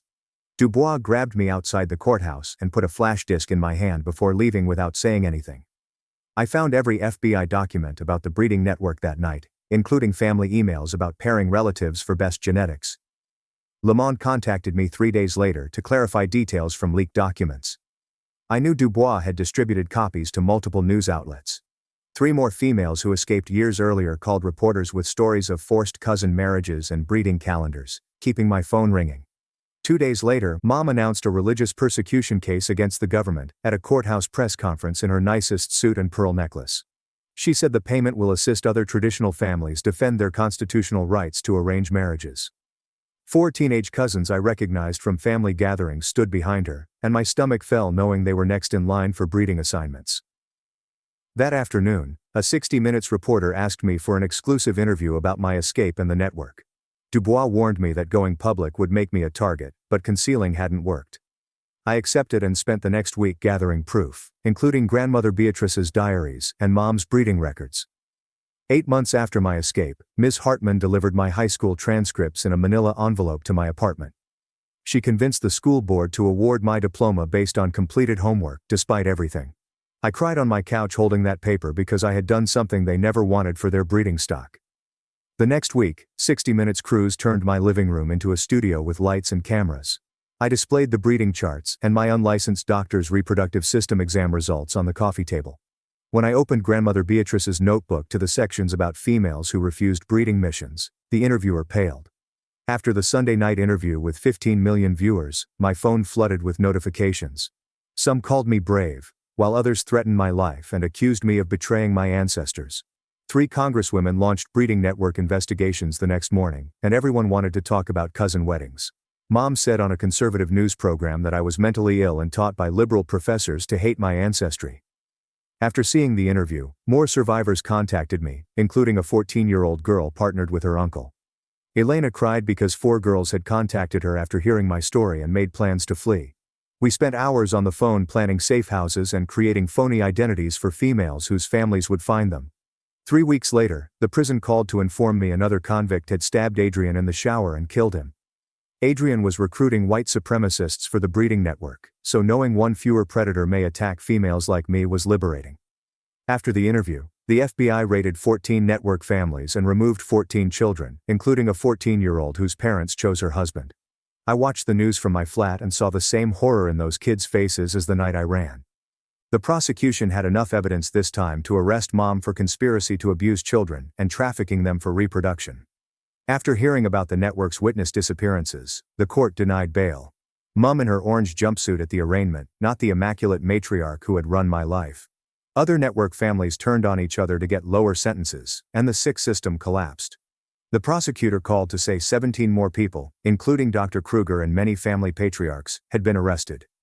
Julian, my older brother, was arrested for transporting minor cousins to breeding meetings across state lines. As more survivors revealed similar breeding operations, the probe expanded to other countries. Within 8 months, most of the generations-old network's leaders were arrested. Julian was placed in witness protection by the marshals and relocated to Northern Europe with a name I didn't know, after testifying against the family in the ongoing trials. A month later, the prosecutor wrote me a letter apologizing for everything, for being too weak to protect me when he knew. He wrote that he was in therapy to figure out why he chose comfort above right. After weeks in my desk drawer, I could read the letter without shivering or forgiving him. I kept it. 8 months later, Congress made compelled genetic matching and breeding operations federal felonies with prison terms. I was astonished to see my name in the news with Capitol building photographs as Clara's Law. Lobbying damaged it, but it still protected other youngsters. My professional objectives led me to major in social work in the fall of college. I tried not to cry when reporters asked how it felt to change history while standing with 12 other survivors when the president signed it. My roommate heard my story from the news but never made me feel unique or upset. We studied and criticized teachers like normal students. Nightmares and jumping when someone touched me were common, but my therapist said it was normal after everything. After a 9-month trial, the jury convicted Mom on all charges in 3 hours. She said she was defending our family's legacy until they handcuffed her after the judge sentenced her to 27 years. She stared at me one last time as the bailiffs led her away, but I watched my phone. She wasn't my mother anymore, and hadn't been for Elena and I founded a legal group to help kids flee our homes, using what we learned underground. We had lawyers, safe houses, and FBI-free protocols. Grandmother Beatrice's journal network became real with business cards, funds, and a website.